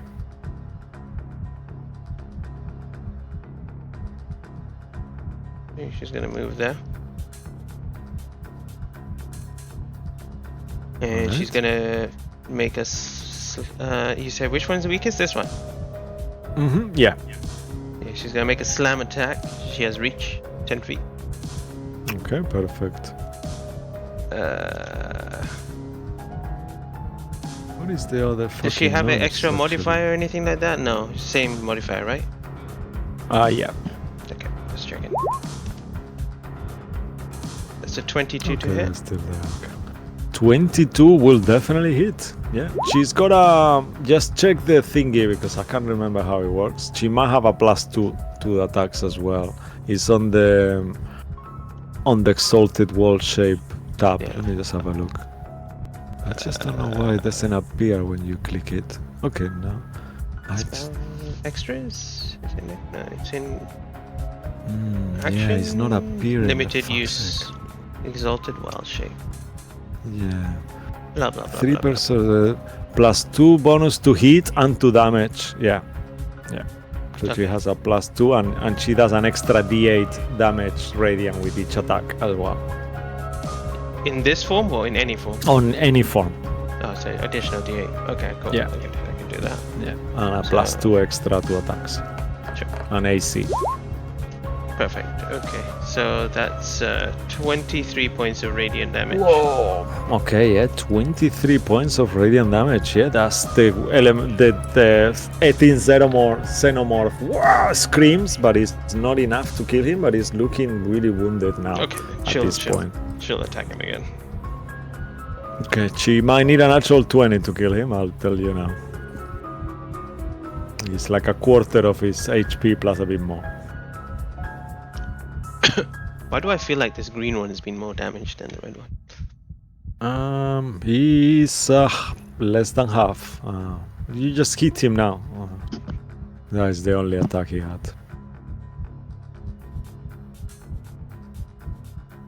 That is true. There's a green one that he died already. Well, actually, a blue one. There is two that are already gone, you know? So. Yeah. Okay, yeah, I'll hit the red one again. What am I doing? Extra, elemental... So another slam. Cool. Slam. It's a 13. I don't think this one hits. Does she got reach, actually? Yeah, 10 feet. Yeah, 10 feet reach, amazing, yeah. 13. 13 to hit. Oh, does nope. Does she have a D12? She has a D12, yeah, as I'll well. just use it. I'll just use it now. Yeah, Why just not? to make it fair. Because you guys are making such an effort playing so many characters here. So that's 21. 21 will definitely hit. Yep. Amazing. Okay. So plus a D8 more. 15, Yes, nice. So 22? 22. 22. Okay, that is a lot of damage, but not enough. You see as she punched this creature on the stomach, he kind of recoils with the radiant damage, and you see he's really wounded, like almost falls in his knees, but then he stands up like slowly, and you see these two wraithing creatures on his face. Oh no, I think Neil just died. No, I think he might have said on the chat that he has to go, maybe. Yeah, thank you for the game. I have to go. Sorry, guys. Okay, no worries. Cool. Okay, thank you, Neil. And we'll see you soon. Yeah. And weird. Yeah, Martin is commenting in there as the creatures are not hitting him. Amazing. Cool. And I will finish Safira's turn, right? That is Anything else? Yeah. No, Okay. that's all. Cool. So now we only have. Okay, so there is one more team here going as well again, but one of their team is gone. So that will be Team Red. Okay. So Team Red will just go closer. Actually, he doesn't even need to go closer. He will do 2 attacks on Saphira as well. Mm-hmm. Her So AC is +2? Sorry? Her AC? Her AC is +2, yeah, to whatever the elemental AC is. And she has the other. She has the other item, right? Yeah, but that was a confusion. It doesn't stack. So her Okay, AC will be 19. 17 19, +2. yeah. Okay. Yeah.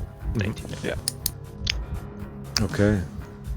So that will be 1 second. 1 slam and 1 tentacles. Cool.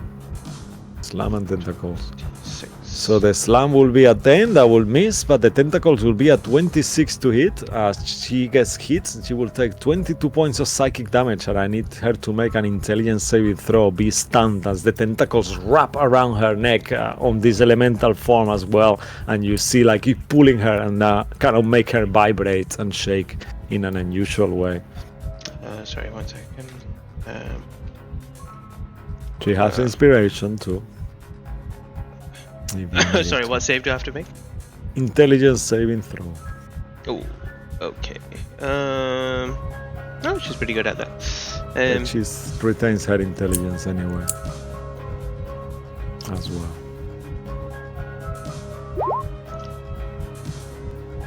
$27. Nice. Okay, yeah, that is more than enough. So she just takes the damage, but she's not stunned. What's And the that damage? will finish the end of Team Red, because one of the red guys is gone. Yeah. Now What was from what there, was the damage? Sorry. 22 psychic. 20. Okay. Thanks. From there, these creatures, each of them will make an attack with their short bow. So they will focus on the mushrooms as they've been told, unless you guys tell them different. Nah. Okay, so let's do it. And then Sway, you will go next with JC. So think what you're gonna be doing with JC, and then we will end there. Okay. So let me do all the attacks together. Okay, so this is cocked. Fucking hell, that's good one. Okay, so that will be a 15, a 23, and a 28, and a 18. Sorry. So all the attacks will hit. So they will target. This mushroom will stops screeching as he dies. Poof, the first arrow goes through, and then these other 2 arrows will focus on one. 12 and 12. So as this mushroom, let's say that they will focus to the mushroom next to you, Cabal, because it makes sense that you guys are there. So as these 2 arrows kind of hit the mushroom, you see the mushroom breaks in half, and it stops screeching once more. However, now clearly from the next room you hear commotion and you know that there is more creatures coming, and it's JC's turn. What would you like to do, JC?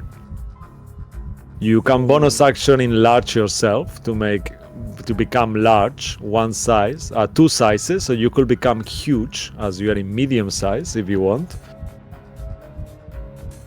And you will become this size if you want, but that might not be so good for you. I'm just looking or at you it, can like, become large. Don't like as an attack. It doesn't really make much difference, or it at all. No, the stats doesn't large change. size. Yeah, it doesn't matter in which Yeah, size, because it's still the size that you same. do, yeah. I'm just trying to find what is some kind of attack, but it's more like a He's got a slam attack, I think. slam attack. Okay, that's Yeah, let me just make sure. I'll help you.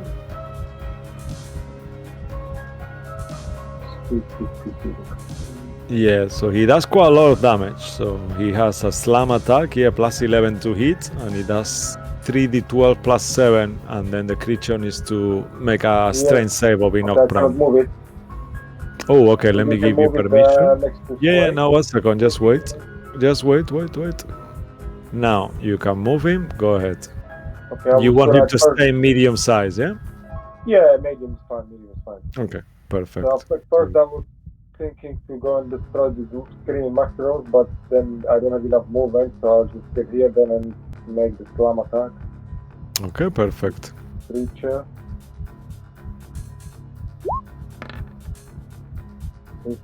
15 plus. I kind of see it. What is it? 11. 11? I kind of see Yes. it. It's there. If you keep going down, actions, slam, melee weapon attack, plus 11 to hit. Reach Slam 5 here. feet. Okay, got it, yeah. And it's 3d12 plus 7. 3d12. Okay. 3.